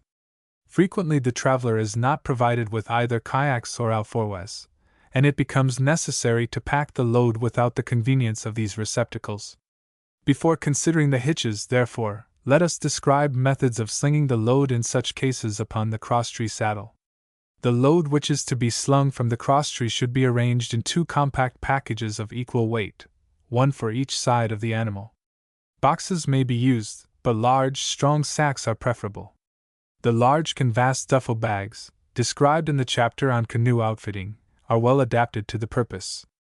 Take the sling rope, and standing on the near side, throw one end over the horse's neck just forward of the saddle. Now at about the middle of the rope form 2 half hitches, or a clove hitch, on the forward cruise or fork of the saddle. With the free end of the rope on the near side form a half hitch on the rear cruise, allowing sufficient loop between the forward and rear cruise to receive the side pack, with the free end of the rope falling under the loop. Now go to the off side and arrange the rope on that side in similar manner. Lift the off-side pack into position with its forward end even with the forward fork, lifting the pack well up to the forks. Hold the pack in position with the palm of the right hand against the center of the pack, and with the left hand pass the loop along the lower side of the pack, drawing in the slack with the free end of the rope, which passes around the rear fork and under the center of the pack. With the pack drawn snugly in position, take a turn with the free end of the rope around the rope along the side of the pack. This will hold the pack in position. Tie a bowline knot in the end of rope, and at proper length for the bowline loop to reach the center and top of pack. Place loop where it may be easily reached from the near side. Now pass to the near side and sling the near pack in exactly similar manner, save that no bowline knot is to be formed. Reach up and slip the end of the near rope, which you are holding, through the bowline loop, draw tight and tie. The following is another method of slinging packs, frequently used by forest rangers. Throw the rope across the horse directly in front of the saddle, and as in the previous method form 2 half hitches with the rope at its middle on the front fork, but in this case permitting the ends to lie on the ground on either side the horse. Place the near pack in position and against the lower rope, and holding it with one hand, bring the rope up and over the pack with the other hand and throw a half hitch around the forward fork, keeping the free end of the rope under. Draw the rope taut, lifting the pack well up. Pass the running rope back and throw a half hitch around the rear fork, the loose or running end of the rope on the underside, as when forming the half hitch on the front fork. Now pass the running rope from under over the pack at the rear, throw a half hitch over the rear fork, take up all slack, bring the loose end under and around the 2 ropes at their intersection between pack and rear fork, and tie securely. The pack on off side is slung in similar manner. Most mules, and not infrequently horses as well, have a constitutional dislike to receiving the pack. If your pack animal displays any such tendency, adjust the blind over his eyes and let it remain there until the hitch is thrown and the load tightened and secured. The blind is usually an effective quieter. Chapter 11 Some Practical Hitches. Chapter 11. Whether the load is made up with kayaks, alforjes, or separate packs slung to the crosstree saddle as described in the preceding chapter, it must be secured in place. For this purpose various hitches are employed by packers, each hitch well adapted to the particular conditions which evolved it. Weather. Our description will be confined to the following 6 hitches, which furnish ample variety to suit the exigencies of ordinary circumstances. 1. The crosstree or squaw hitch, which is the father of all hitches because from it the diamond, the double diamond, and all pack train hitches in present-day use were evolved. 2. A diamond hitch, adapted to the crosstree pack saddle. This is a form of single diamond. 3. The United States Army diamond, particularly adapted for use with the appareo. The true double diamond is a hitch rarely called for save in army work or freighting pack trains, and will therefore be omitted. There are several so-called double diamonds that might be described, but these near double diamonds possess little or no advantage over the single diamond, and we shall pass them over as they are scarcely resorted to in ordinary pack work. 4. The one-man or lifting hitch. 5. The stirrup hitch, to be used when the packer has rope but no cinch. 6. The saddle hitch, employed in slinging loads upon an ordinary riding saddle. 7. The hitch for packing a sick or injured man. The crosstree hitch. This hitch was introduced into the Northwest by the early fur traders and adopted by the Indians. Among Indians, women are the laborers, and the crosstree hitch, being the hitch almost exclusively employed by the squaws, was presently dubbed by white men the squaw hitch. It is a hitch very generally used by prospectors, and for this reason is known in some localities as the prospector's hitch. In other sections of the West, where sheep herders commonly use it, it is locally called the sheep herder's hitch. It is a hitch easily thrown by one man, holds well, and is therefore a favorite. With lash rope attached to cinch, take a position on the near side of the animal facing the pack. Throw the cinch over the top and center of pack in such manner as to be easily reached under the horse's belly. Pick up cinch and engage the rope from and out upon the hook. Draw up slack, taking care that the cinch rests properly upon the horse's belly. Grasp the running and standing rope in left hand above the hook, to hold slack, and with the right hand double the running rope and thrust the doubled portion under the standing rope from rear forward in a bite, at top of pack. Enlarge the loop of the bite by drawing through enough slack rope to make the loop of sufficient size to be passed over and around the off-side kayak or pack. Step to off-side, turn loop over, and engage it around the ends and bottom of kayak, from front to rear. Return to near side, and pass the loose end of running rope around the forward end, bottom and finally rear end of kayak. Draw the rope end, from above down, over and under the standing rear and running ropes, at the top and center of the load, and the hitch is ready to tighten. To tighten the hitch, grasp the running rope a little above the cinch hook, and pull with all your strength, taking up every inch of slack possible. Retain this slack by holding the standing and running rope together with left hand, while with the right hand you reach to top of load and pull up slack where running rope passes under standing rope. Go to offside and draw in all slack, following the rope around offside pack. Retaining slack, return to near side, and still following rope and taking up slack around front to rear of near side pack. Grasp end of rope, already engaged as directed over and understanding rear and running rope. Pull hard, bracing a foot against pack, and tie. 2 men, one on each side of the horse, can, of course, throw the hitch and tighten the load much more quickly than one. Tightening the load is just as important a feature of packing as evenly balancing the packs. The result of an improperly tightened load will pretty certainly be a sore-backed horse.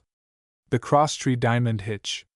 Take position on the near side of horse, as when forming the cross-tree hitch, and throw cinch over horse, engaging it on hook and adjusting it in exactly similar manner. Take in slack and retain it by grasping the standing and running ropes in left hand. Double running rope and thrust double portion understanding rope in a bite, from rear forward at top and center of load. Take up all slack. Enlarge loop of bite by drawing through enough running rope to form a diamond of sufficient size to hold top of load. Now bring center of loop over and understanding rope, from rear forward, thus giving rope at each side of loop a complete turn around standing rope. Throw the disengaged portion of running rope to offside of horse, and passing to the offside, bringing the rope down along rear, bottom, and up front of kayak, thrust loose rope end up through loop at top of pack. Take in slack and return to near side of horse. Engage running rope around front, bottom and rear end of near side kayak or pack, and thrust rope end over and understanding rope opposite center of loop. Take up slack and load in ready to tighten. Tighten load by grasping running rope above hook and drawing as tight as possible. Hold slack with left hand, gripping running and standing rope, and take up slack at loop with right hand. Pass to offside and take up slack and tighten rear to front around kayak. Pass to near side, tightening front to rear. Finally, bracing a foot against the load pull on loose end, and retaining all slack make final tie.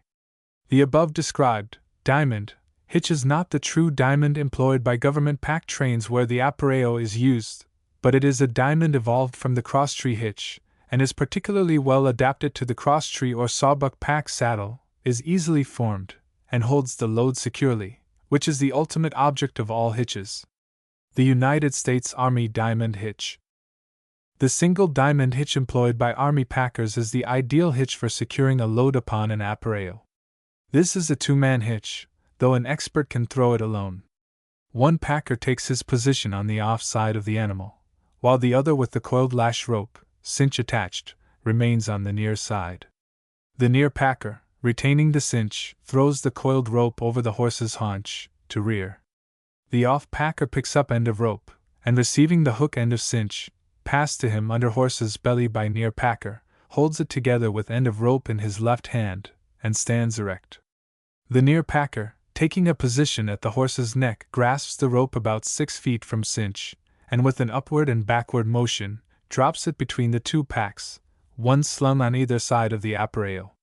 Still grasping the rope in his right hand just forward of the packs at the top, he pulls forward between the packs sufficient running rope to permit him to bring his hand down to his side. Retaining the rope in his right hand, he now reaches up with his left hand, and with back of hand up and thumb under grasps running rope and draws sufficient rope forward to permit the left hand grasping the rope to come down to his side, arm's length. With the right elbow crooked, the right hand, still holding the rope, is brought up about on a level with the chin, and the left hand, also retaining its hold on the rope, thumb down, is raised to hollow of the right arm, with loop of rope between the hands lying outside the right arm. Now by a single swinging motion with both hands, the rope in the right hand, called the standing rope, is thrown over the center of pack to the off-packer who stands ready to receive it, and the rope held in the left hand, called the running rope, over the horse's neck forward of the pack. The off-packer, still standing with cinch hook and end of rope in left hand, with his right hand grasps the standing rope as it comes over as high up as he can conveniently reach, draws it down, and holding the cinch hook in proper position below the appareo, draws down the standing rope and engages it upon the hook from and out. The near packer now draws forward between the packs about 6 feet more rope, which he throws to the rear of the near side pack. This rope is now called the rear rope. He next grasps the running rope at the horse's neck, and with the off-packer's assistance releases that portion of the running rope lying between the packs forward of the standing rope, and brings it to the center of pack on near side, next to and just back of the standing rope. He now slips his right hand down the rope to a point halfway between pack and appareo boot, and with the left hand reaches from forward between standing rope and appareo and grasps the rope just above the right hand. Both hands are now slipped down the rope, and with the same motion drawn apart, one on each side of standing rope, under which the rope being manipulated passes, to the cinches. With the hands about 10 inches apart, the section of rope between them, which is held in a horizontal position, is jammed down between the two cinches under the appareo. The off-packer, holding the running rope with his right hand above the hook, places the left hand holding end of rope on top of running rope between his right hand and the hook, and with thumb under running rope grasps both ropes and slips his hands up on running rope, bringing it to center of load. He now draws the end of the rope, held by left hand, forward until a foot or so falls upon the near side of the horse's neck. The hitch is now formed, ready to tighten. To tighten, the near packer with his left palm passing the side and center of the pack grasps the running rope at the rear of the standing rope, at the same time bringing the running rope between the thumb and index finger of the left hand, which he is using as a brace. In this position he is prepared to hold slack as it is given him by the off-packer. The off-packer grasps the running rope close down to the hook, and bracing himself with a knee against the appareo boot, pulls with all his might, taking 2 or more pulls, if necessary, and giving slack to near packer, until no more slack can be taken on standing rope. He now steps smartly to rear and throws the top rope forward of the pack.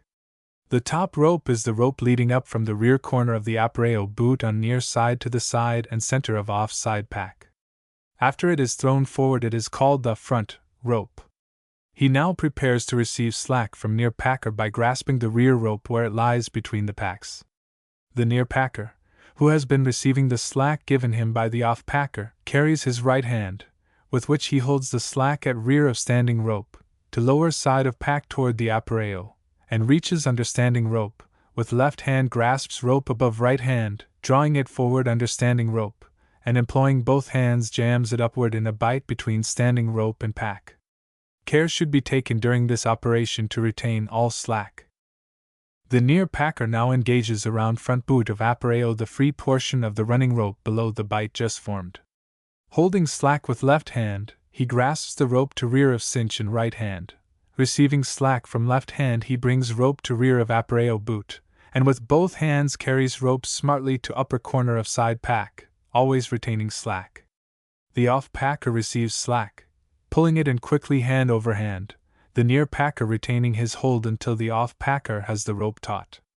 The near packer now takes a position at the forward end of load, facing the rear, and grasps end of rope prepared to take slack from off-packer. The off-packer, after receiving slack from near packer as described, takes a turn of the rope around each hand, holding every inch of slack, steps to the rear, keeping in line with the horse's body, and then facing forward throws his full weight back upon the rope. Retaining the slack with his left hand, with his right hand he brings the free portion of running rope under and around the appareo boot, from rear to front, passes forward of rope, and facing the rear and grasping rope, right hand above the left, brings it smartly to upper corner of pack.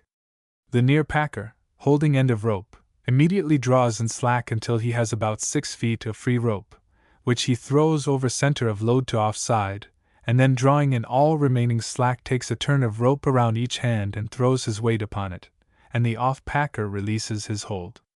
Holding the slack with the left hand, the near packer releases his right hand and with it engages the free or running portion of rope under and around the appareo boot to rear of load, while the off-packer steps to rear of load, takes end of rope, and while he draws in all slack, neatly coils rope, holding coil in right hand at lower side of pack, and with palm of left hand braced against center of load, receives slack from near packer. Grasping in his left hand the taut rope above the coils, and lifting it sufficiently above the load to admit the coiled rope under it, He swings the coils with his right hand from rear to front to top of load and brings the standing rope held in his left hand down on top of the coils to hold them.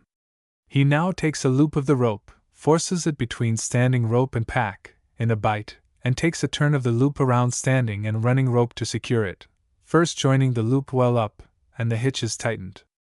The one-man or lifting hitch. This is a pretty good hitch sometimes where kayaks are not used and an irregular pack is swung upon the crosstree. While it holds the pack very securely to the animal's back, its tendency is to lift the corners that might cause friction upon the horse's sides. Standing on the near side of the horse, throw cinch over the horse's back. Pick up cinch and engage rope upon cinch hook, from and out, as in previous hitches. Take up slack, bring running rope up side of pack, double and thrust loop or bite under standing rope from rear forward at top of pack, to hold slack. Throw all loose rope to offside, and pass around to offside yourself. Draw loose end of running rope forward and from under standing rope at top of pack. The effect of operations thus far is this. The running rope passes up the near side, from hook end to top of load and passes under standing rope, which will serve effectually in final tightening of cinch to hold slack. Pass end of running rope over and under the forward end of off pack and backward under standing rope and pack. Now bring the rope forward over side of pack, double, and thrust the doubled portion over and under forward rope in a bite. With left hand grasp double of rope at bite just to rear of forward rope where it passes over and under forward rope, and with right hand slip running rope down and just to rear of standing rope. Take up slack. By pulling hard upon loose end of running rope the ends of pack will be lifted slightly. Throw loose end over horse to near side, and across middle of load. Pass to near side and manipulate rope as on off side. Tighten load. Secure the hitch by bringing loose end of rope over and under forward running and standing ropes, and tie. Stirrup hitch. This hitch is useful where the packer has lash rope but no cinch, and may be employed on sawbuck saddle, apparel, or where the load is hung upon an ordinary riding saddle. It is a two-man hitch, though one man may manipulate it. Pass the rope over the load, with an equal division of rope on either side. Form a loop at center and top of load. Each packer will now place a foot upon the rope, where it falls from loop to ground, and pass his end of rope through loop from above down, and draw through slack rope. This forms a loop on either side in which the foot rests. Each packer will now bring forward and under the horse's belly the loop in which his foot rests, passing the loop to the other packer at the same time disengaging his foot, and will pass the loose end of rope which he holds through the loop which he receives. The ropes on top of pack will now be spread to properly cover and secure the pack, and all slack taken. The off-side packer now forms a bowline knot in the loose end of his rope. The near-side packer passes his loose end through the bowline loop. To tighten the load the off-side packer gives slack, while the near-side packer braces and draws in on loose end of rope, tying at bowline loop to secure load. The saddle hitch. This is a particularly useful hitch when it becomes necessary to sling a deer to a riding saddle for transportation to camp. Throw the lash rope across the saddle seat, an equal division of rope falling to either side. Double the rope where it crosses the cinch ring and thrust it through the cinch ring in a loop, drawing through enough loose rope to form a good-sized loop. This should be done on both sides. Lay the deer across saddle, with head hanging on one side and haunches on the other side. Slip loop on one side over the deer's head, and the loop on the other side over its haunches. Take in all slack. Form a bowline loop on end of off-side rope, and lay it on top of load. This loop should be so adjusted as to reach the middle of the top of load. Passing to near side, thread loose end of near side rope through the bowline loop. Tighten load by pulling on loose end, and tie. How to pack a sick or injured man. Sometimes it occurs that a member of a party is so injured or becomes so ill as to be helpless, and the problem of transporting him upon horseback presents itself. This may be done in the following manner upon a cross-tree or sawbuck saddle. Cut 2 straight sticks 3 feet long and about 3 inches in diameter. Fit one on either side of saddle snug against the forks. Lash securely to forks forward and rear, with ends of sticks protruding an equal distance forward of and back of forward and rear forks. It may be well to cut shallow notches in the sticks where they rest against the forks. This will preclude lateral motion. Cut 2 sticks 2 feet long and 3 inches in diameter. Place one in front and one in rear at right angles to and across top of sticks already in position. These cross pieces are to be lashed to position, one about 2 inches from forward ends, the other 2 inches from rear ends of lengthwise sticks. Before lashing them into position, cut notches to receive lash ropes at points of intersection, that any tendency to slip or work loose may be overcome. Now cut 2 poles 6 feet long and 3 inches in diameter. Spread a pack cloth upon the ground, and presuming the pack cloth is 6 feet wide, place a pole on each outer end of it. Roll poles, with pack cloth, to center until there is a width of 20 inches between the outer edges of poles. In this position, lace cloth to each pole, or if horseshoe or other nails are handy, nail it to poles. Should the cloth be wider than length of poles, fold in a margin on each end, before rolling. Place litter on cross pieces, the flat of canvas on top. Notch, and secure poles of stretcher at front and rear to cross pieces. Lash down litter by means of the stirrup hitch. Chapter 12, Traveling without a pack horse. Chapter 12. The man who travels without a pack horse, and carries his full equipment and provision supply upon his saddle must, of necessity, deny himself many things that under ordinary circumstances are deemed essentials. He must indeed travel light, and unless he is well inured to roughing it, will be content to confine his activities to the warmer and less inclement months. The food supply is the first consideration, but nowadays one is certain to come every 3 or 4 days at the outside upon some point where fresh supplies may be purchased. Therefore, 12 to 15 pounds of provisions, carefully selected from the ration already suggested, will meet the utmost needs. In selecting the ration, it is well to eliminate all luxuries. It may also be said that canned goods are too heavy, where one is to pack more than a 2 days' supply, and bacon should be made the basis of the meat diet. But then we are considering methods of packing and carrying, rather than checklists. Limiting the quantity to 15 pounds for a 5 days' trip, and this is ample with judicious selection, the individual will be left to decide his ration for himself. Saddle bags will be found indispensable, and in them will be ample room to carry the limited toilet articles required: a hand towel, 1 change of light woolen or summer underwear, matches, tobacco, and rifle cartridges. The best shelter is a lean-to tent, made of extra light cloth.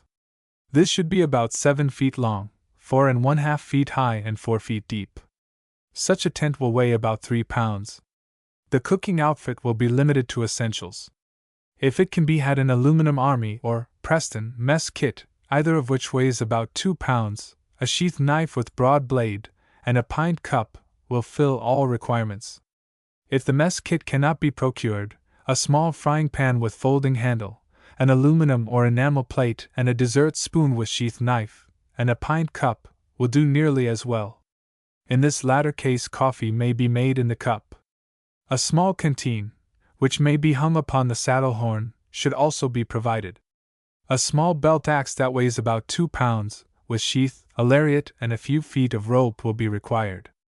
A single blanket, or a pair of light blankets not exceeding 5 pounds in weight, will constitute the only bedding that can be conveniently carried. To pack the outfit, spread tent flat upon the ground, turning the triangular ends into lie flat. Fold the tent once, end for end. This will make a rectangular pack cloth 3½ feet long and about 5½ feet wide. Fold your blanket to a size a little smaller than tent, and spread it flat upon the tent. Arrange your provision packages on the blanket a foot or so from one end and with a margin of a foot or more on either side. Fold the end of blanket and tent up and over the packages and roll up blanket and tent together with a band close to the knob and center to hold the packages in place and prevent their working down toward ends of roll. The provisions should be thoroughly protected in bags, as previously suggested, in order that they may not soil the blanket. Place the roll directly behind saddle seat with the bulge caused by the provision bulk resting against saddle seat, the end of roll falling on either side, and tie in position by means of leather tie strings attached to saddle on each side. The tie should be made in both cases just below the bulge in roll. The tent will protect blanket and provisions, and if judgment has been used in the selection and arrangement of provisions, the bulk should not be unduly or inconveniently large. The cooking kit, if enclosed in a canvas case with handle, may be lashed to roll by passing lash string through the handle and over the top and around the kit. A strap above the upper loop of the rifle boot and through the belt loop on the axe scabbard will hold the axe, and another buckled around the rifle boot and lower end of handle will prevent a slapping motion of the handle. The poncho, neatly rolled, may be carried on the pommel, the center of the roll pressed against the back of the horn, the ends drawn down and forward of the pommel on either side and secured with the leathern tie strings attached to the saddle. When not in use, sweater or Pontiac shirt may be carried with the poncho. The horse may be picketed with the lariat. Hobbles may be made as cowboys make them from rope. A strand unraveled from half-inch rope brought once around one leg, twisted rather tightly, the ends brought around the other leg and secured in the twist between the legs, makes a good hobble. Always fasten picket rope or hobble below the fetlock just above the hoof, never above the fetlock. The outfit here outlined will weigh, including rifle and a reasonable amount of ammunition, from 40 to 45 pounds at the utmost, and one may be very comfortable with it. If game and fish can be caught and are to be depended upon, the provisions may be cut down to a little flour, bacon, coffee, and sugar, and the traveler may tarry in the wilderness for a considerable time. One may leave out the tent, and in a warm climate even the blanket, relying for shelter wholly upon the poncho. An experienced man will often limit his cooking outfit to a cup and canteen. A good strong reliable horse, a good saddle equipment, and enough plain food is all one really needs who has experience in wilderness travel. Such a man can make himself comfortable with exceedingly little. Chapter 13 Afoot in Summer. Chapter 13. On the portage one may carry a pretty heavy pack and think nothing of it, for the end of the portage and the relaxation of the paddle is just ahead. The portage is merely an incident of the canoe trip. On the foot traveler, however, has no canoe to carry him and his outfit 5 or 10 miles for every mile he carries his outfit. He must carry both himself and his outfit the entire distance traversed. This is obvious, and it leads to the conclusion that the outfit must be accordingly reduced both in weight and bulk. How heavy a load may be easily transported depends, of course, upon the man, but it is safe to say that the inexperienced will find 25 pounds a heavy enough burden, and within this limit must be included shelter, bed, and 1 week's provisions, though ordinarily the tramper will be able to renew his supply of provisions almost daily. Under all ordinary circumstances, a single woolen blanket weighing not to exceed 3 pounds will be found ample summer bedding. A lean-to shelter tent 7 feet long, 4 feet wide and 4 feet high of one of the light tenting materials previously described, weighs less than 3 pounds and furnishes ample and comfortable shelter. Blanket and tent may be carried easily in a roll, the tent on the outside to protect the blanket. To make the roll, spread the tent upon the ground, fold the blanket once, end for end, and spread it upon the tent, the sides of the blanket, not folded ends, toward the ends of the tent. Fold in ends of tent over blanket and roll up. Double the roll and tie together a little above the ends with a stout string. The roll, dropped over the head with center resting upon one shoulder, and the tight ends coming together near the hip on the opposite side, may be carried with little inconvenience. Blankets are usually 72 inches wide, therefore the roll should be about 6 feet in length before it is doubled and the ends tied. A belt axe will be carried, in a sheath, upon the belt, the remaining equipment and provisions in a Nessmuk pack or a rucksack.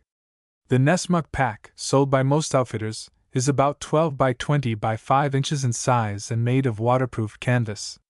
This will easily hold a 9-inch frying pan with folding handle, an aluminum pan 7 by 3 inches with folding handle, a pint cup, if you do not wish to carry the cup on your belt, a spoon or 2, a cooking knife, a dishcloth and a dish towel, together with 1 week's provisions, matches, etc. There will still be room for a small bag containing the few needed toilet articles and hand towel, and another small bag containing 1 change of lightweight woolen underwear and 2 pairs of socks.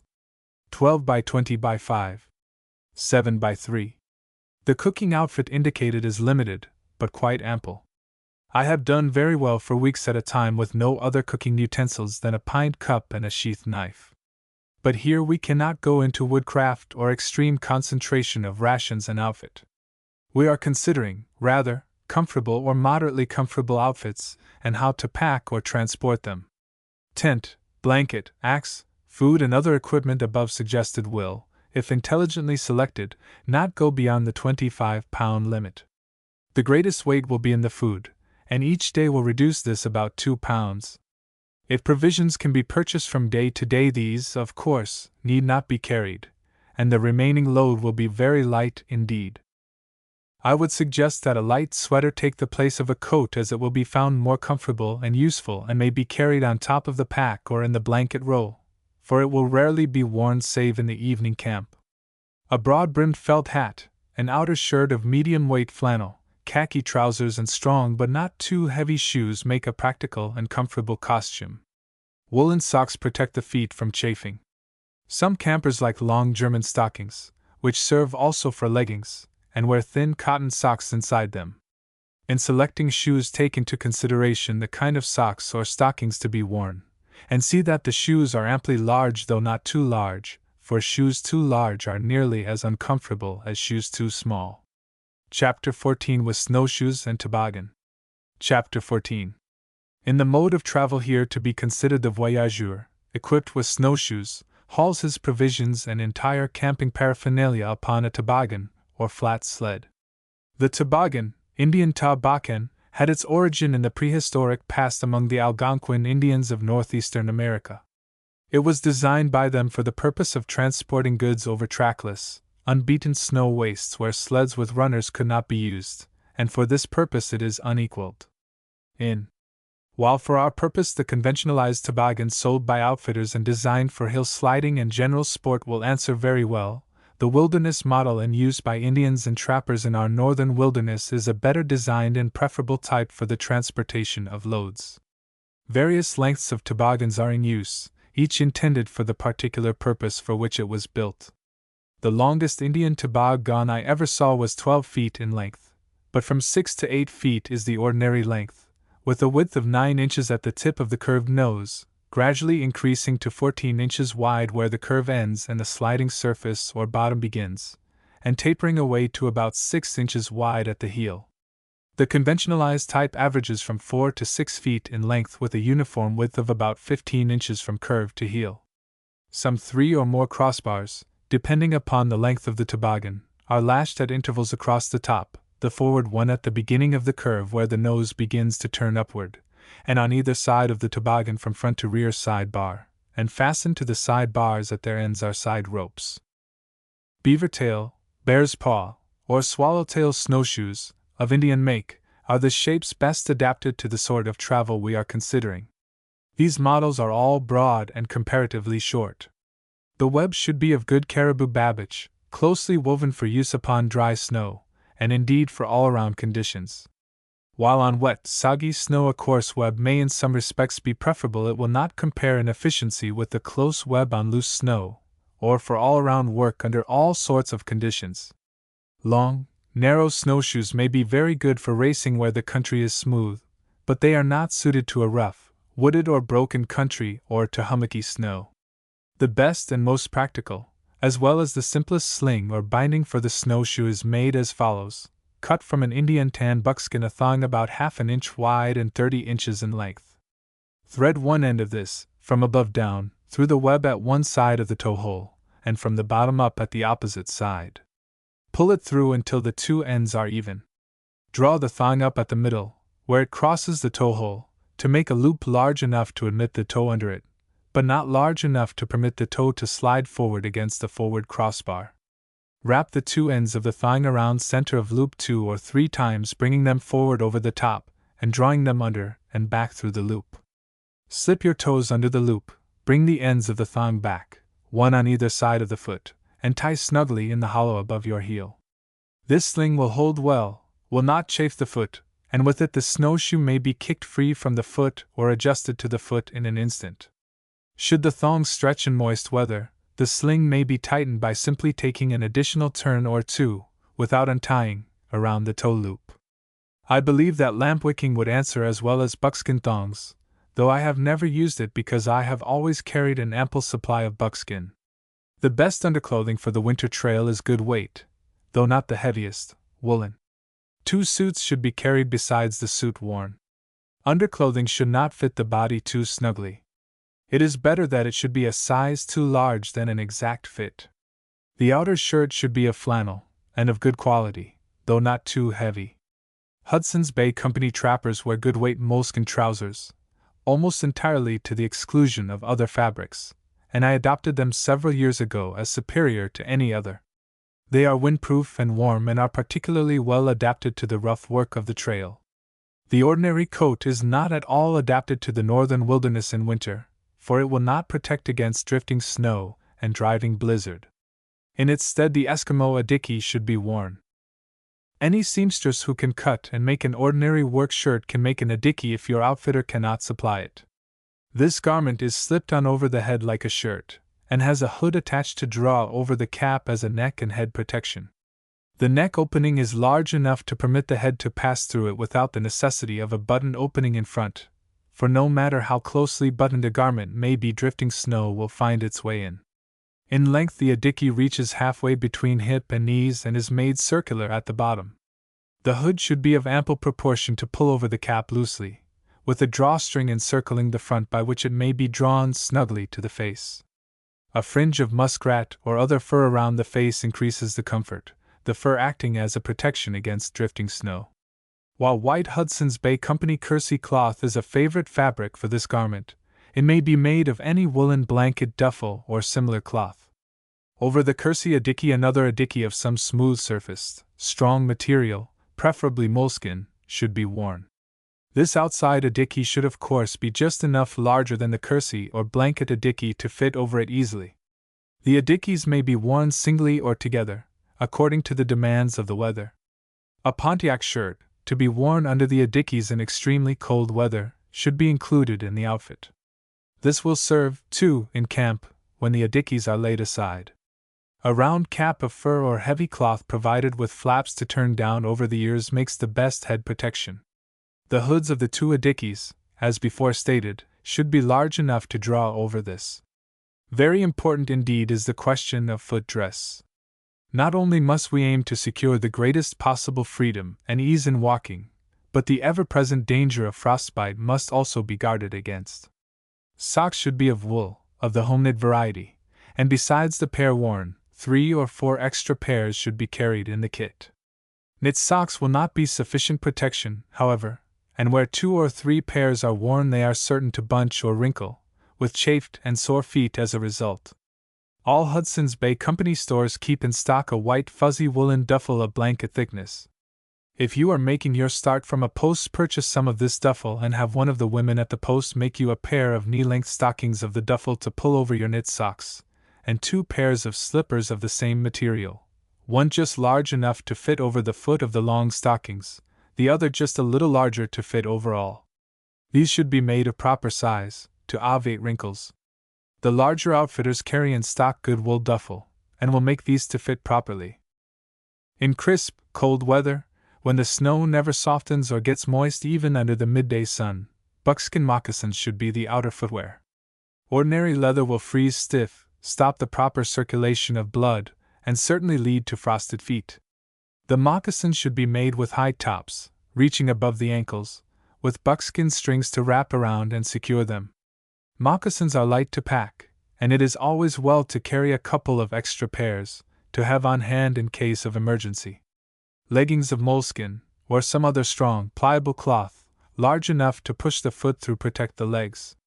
These should be knee-high, with a drawstring to secure them just below the knee. Ordinary canvas leggings will not do. The leggings must be made in one piece, without side buttons or other fastenings, for otherwise snow will work through to the great discomfort of the wearer. I have a pair of buckskin moccasins sewn to legs of harbor sealskin, the hair side of the sealskin out. This arrangement is preferable to separate leggings, but sealskin legs are difficult to procure. Ordinarily I have found 1 pair of knit socks, 1 pair of the long duffel stockings described above, and 1 pair of the duffel slippers, worn inside the buckskin moccasins, quite sufficient. The knit socks may be done away with entirely, and also 1 pair of duffel slippers if rabbit skin socks are to be had. These are worn with the hair next the foot, and are very warm and soft. In weather when the snow softens and becomes wet at midday, buckskin moccasins will not do, for the least moisture penetrates buckskin. In such weather sealskin boots are the best foot protection. They are waterproof, pliable, and light. Sealskin boots for this purpose have neither soles nor heels. They are simply sealskin moccasins with legs, secured with drawstrings below the knee. These are of Eskimo make, and not generally obtainable though they may be purchased in Newfoundland. Oil-tan moccasins, or larrigans, are the next best moist snow foot gear. Buckskin mittens with 1 or 2 inner pairs of mittens of thick wool duffel will protect the hands in the coldest weather. One pair should be a little smaller than the other, that it may fit snugly into the larger pair without wrinkles, and the larger pair of a size to fit in the same manner into the buckskin mittens. When the weather is too warm for both pairs, one pair may be removed. A fringe of muskrat or other fur around the wrists of the buckskin mittens protects the wrists from drifting snow. A pad of rabbit skin worn across the forehead will protect it from intense cold.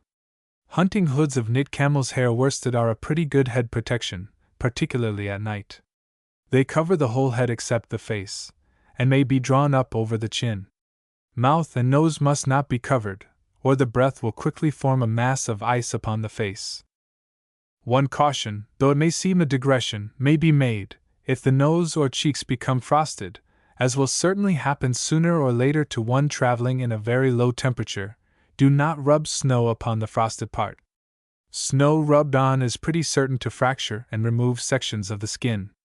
The Eskimo way is to hold or rub the frosted part with the bare hand until frost has been removed, and is far superior. The clothing outfit above described will be found ample. Extra trousers or other extra outer garments are not needed. Let all hang loosely upon the body. Nothing should fit snugly. A pair of smoked or amber goggles should always be included in the winter outfit. Amber is more effective than smoked glass, though ordinarily the latter will do. The goggles should be fastened with a string to slip over the back of the head. No metal should touch the flesh.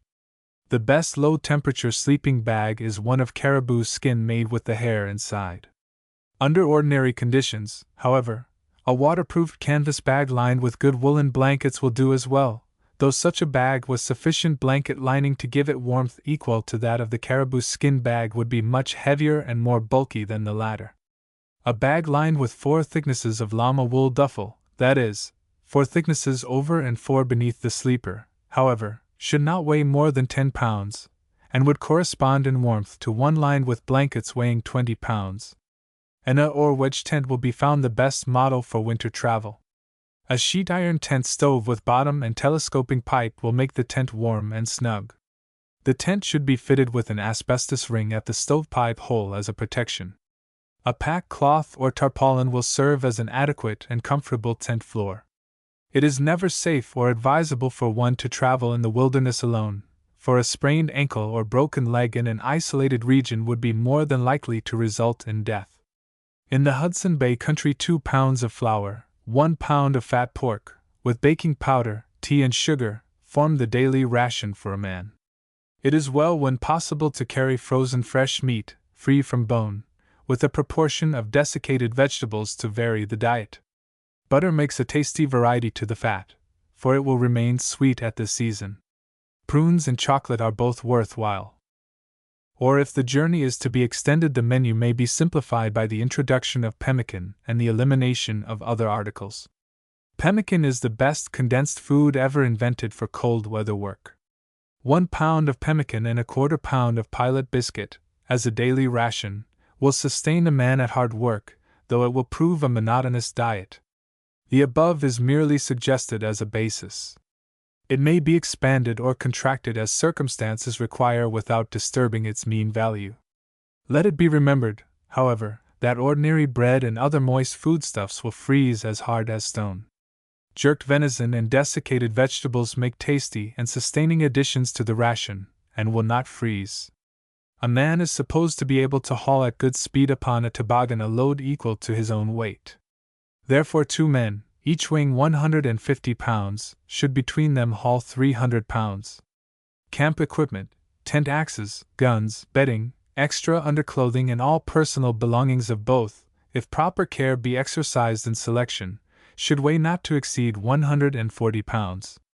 At 80 pounds of food, and we have 220 pounds, or a maximum load of 110 pounds for each. The tent and general camp outfit is indeed sufficient for 4 men. It is presumed that the aluminum cooking outfit previously described will be chosen. Some eliminations, as, for example, that of the folding baker, might easily be made without serious loss of comfort. To secure the load upon the toboggan, arrange the bags in which it is packed evenly, taking care that no part of the load extends beyond the sides of the toboggan. Adjust the tarpaulin or canvas ground cloth neatly over it. Secure one end of your lash rope to the side rope on one side at the rear. Bring the other end over and under the side rope opposite. Cross it back over the load and over and under side rope to front of next crossbar, and so on to front crossbar, taking slack as you proceed. From front to rear crisscross rope in same manner over load and under side ropes, forming diamonds where the rope crosses itself on top of load. Bring the end of rope under side rope at rear, take in all slack and tie.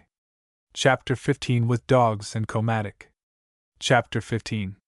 In considering equipment for dog and sledge traveling, we must constantly bear in mind the necessity of keeping down weight and bulk. Not long since, while visiting the establishment of a New York City outfitter, I saw an equipment which a sportsman ambitious for experience with dogs and comatic sledge had selected for a month's journey which he was about to undertake. Exclusive of provisions, there was enough material to weight down for 8 dog teams. Among other things was a specially designed tent stove that would have tipped the scales at upwards of 100 pounds. The would-be traveler declared with pride that he did not intend to have cold camps. It certainly gave me cold feet to contemplate his outfit.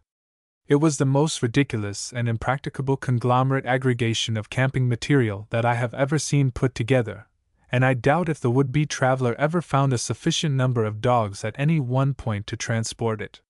While it is the aim of every experienced camper to obtain the greatest degree of comfort of which circumstances will admit, the voyager with dogs cannot hope to carry with him the luxuries of a metropolitan hotel, and one soon learns how little after all is really necessary to make one comfortable.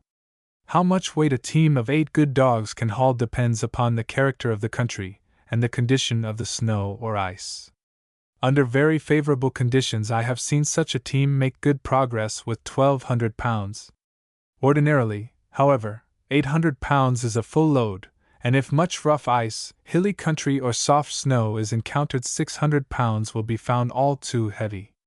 I have heard of cases, when traveling was exceptionally good, of dogs covering upwards of 100 miles a day. The biggest day's travel I ever made with dogs was 60 miles, but often I have toiled day after day, pulling and hauling with the animals at the traces, lifting the comatic over rough places, or packing a trail for the team with my snowshoes, to find myself rewarded with less than 10 miles when camping time arrived. In selecting outfit, the region to be visited will be a factor to take into consideration. It would be quite impossible to discuss adequately in a single chapter all the phases of dog travel to be provided for. We shall therefore leave out of consideration polar outfitting, or outfitting for other unusual work, which the reader of this will scarcely be likely to undertake. The clothing suggested in the chapter on snowshoe and toboggan travel is equally well suited to travel with dogs and comatic. Should the voyager's ambition, however, draw him within the subarctic regions or across the Arctic Circle, some additional protection will be needed. In the far Arctic, the natives wear trousers of either polar bear skin or caribou skin, with an upper garment of caribou skin called, in Greenland, the kulutter, in Labrador, the kulutuk. The only difference between the adiki and the kulutuk is that the one is made of cloth, the other of caribou skin. In Ungave I supplied myself with caribou skin trousers, which, as is the custom there, I drew on over my moleskin trousers in windy or intensely cold weather. The kulutuk takes the place of the moleskin adiki. That is to say, the kersey adiki worn under the kulutuk will be found ample protection in any weather, and often the kulutuk of itself will be found sufficient. Kulutuk and skin trousers are worn hair side out. Were they worn with the hairy side in, they would accumulate moisture exuded by the body, and the moisture would freeze, presently transforming the hair into a mass of ice. A friend of mine going to the Arctic for the first time as a member of one of Peary's early Greenland expeditions, turned his kalutuk inside out and donned it with the hairy side next the body. The Eskimos laughed, and resenting their levity he assured them it was much warmer worn in that manner than as they wore it. "No," said one of them. "If it were warmer worn that way the animals would wear their fur inside." My friend quickly learned by experience the logic of the Eskimos' argument. Deerskin kalutuk and trousers are not easily purchased, though along any coast where seals are captured similar garments of sealskin may be procured, which, though not equal to deerskin garments, answer very well. The skin of the young harbor seal, the ranger seal, is best for the purpose, as skins of other species are too thick and heavy. When made of sealskin the upper garment is called a netsek. I discovered when traveling among them that some of the Moravian missionaries of the Labrador coast wore a buckskin suit under their ordinary trousers and outer shirt. Such a suit is much lighter than deerskin trousers and kalutuk, and serves nearly as well. It is not difficult to purchase buckskin from which one may have such a suit made. It is windproof and very light. All skin garments, including moccasins, should be sewn with animal sinew. Ordinary thread will quickly break out and will not do. Thread-sewn moccasins are factory-made, and will give very little service. The types of snowshoes suggested in the chapter on snowshoe and toboggan travel are the types also best suited to dog and komatik work. Long snowshoes would be very much in the way when one has to go to the traces and haul with the dogs or lift and assist the komatik over rough places, and this becomes the rule rather than the exception as one goes north.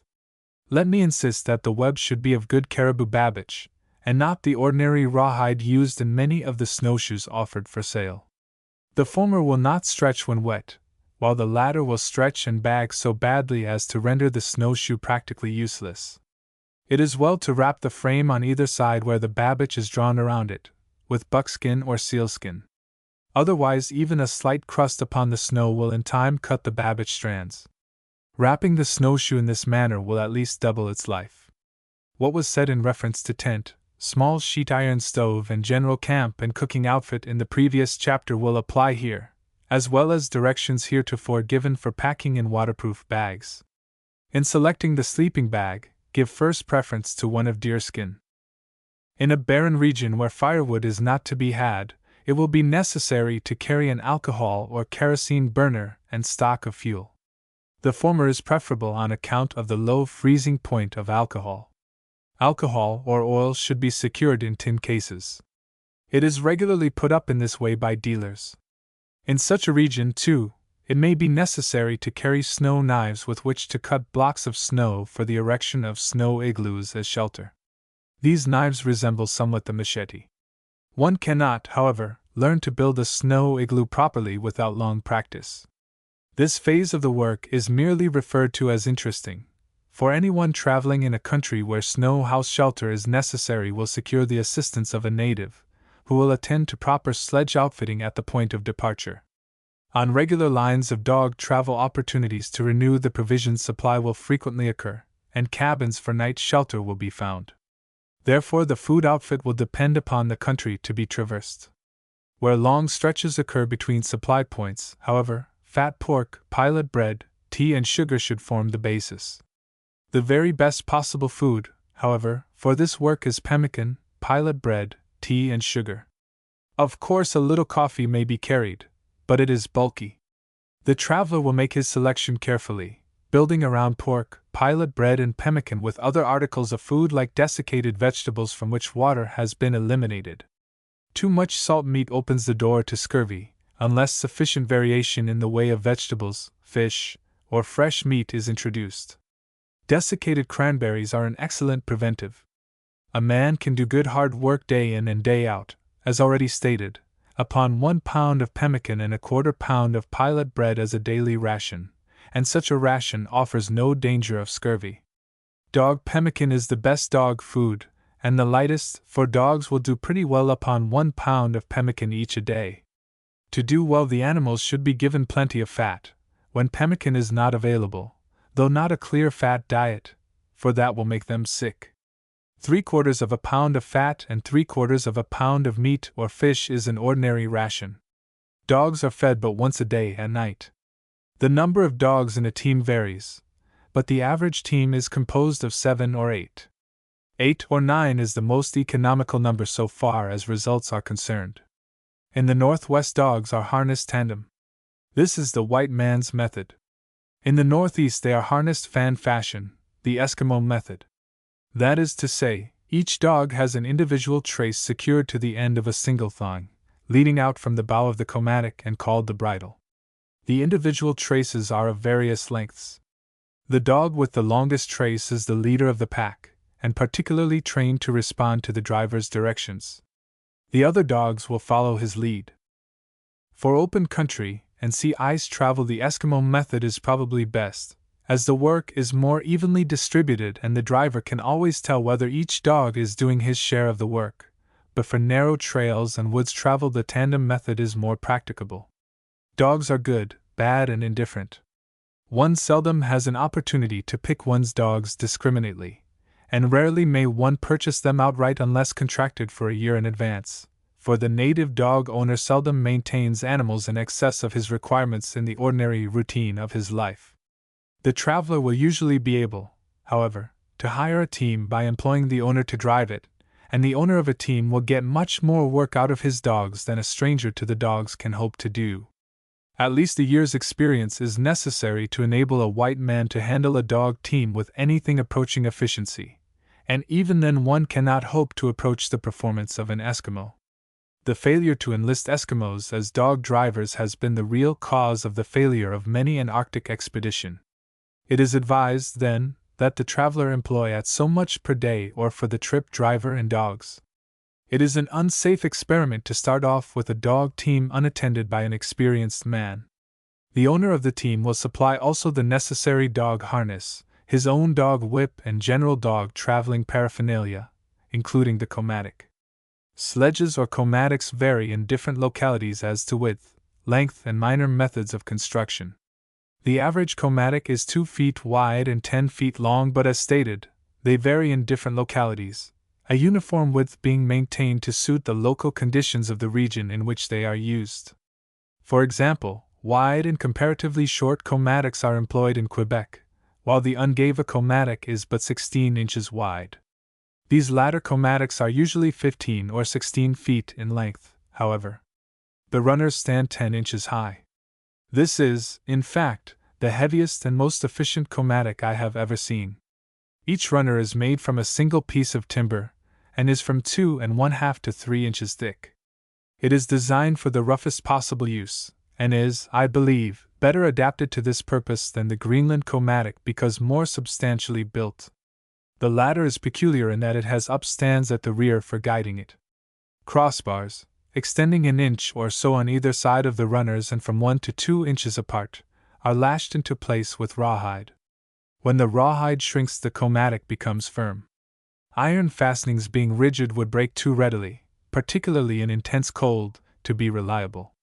The traveler will do well, therefore, to purchase if he does not hire his comatic at the point of departure, as in so doing he will secure one of correct design for the region to be traversed. It is well to have a box made the width of the comatic 2 or 3 feet long, and about 14 inches deep to lash upon the rear end of the comatic, in which cooking utensils and a portion of the food supply, as well as odds and ends, may be carried. This should be supplied with a hinged cover, and hook or clasp by which the cover may be securely fastened down. The best lash for securing the load in position is one of sealskin, though ordinary hemp rope will do. Before lashing, the tarpaulin should be neatly folded over the top of load to protect it. One end of the lash is secured to an end of the crossbar at the forward end of the load, brought across the load and under the other end, then across, skipping a couple of crossbars, and back again skipping a couple of crossbars, thus threading it from side to side under the ends of every second or third crossbar to the rear bar, where it is brought across the load to the opposite end of this crossbar, and crisscrossed across the load again to the forward crossbar to be tied.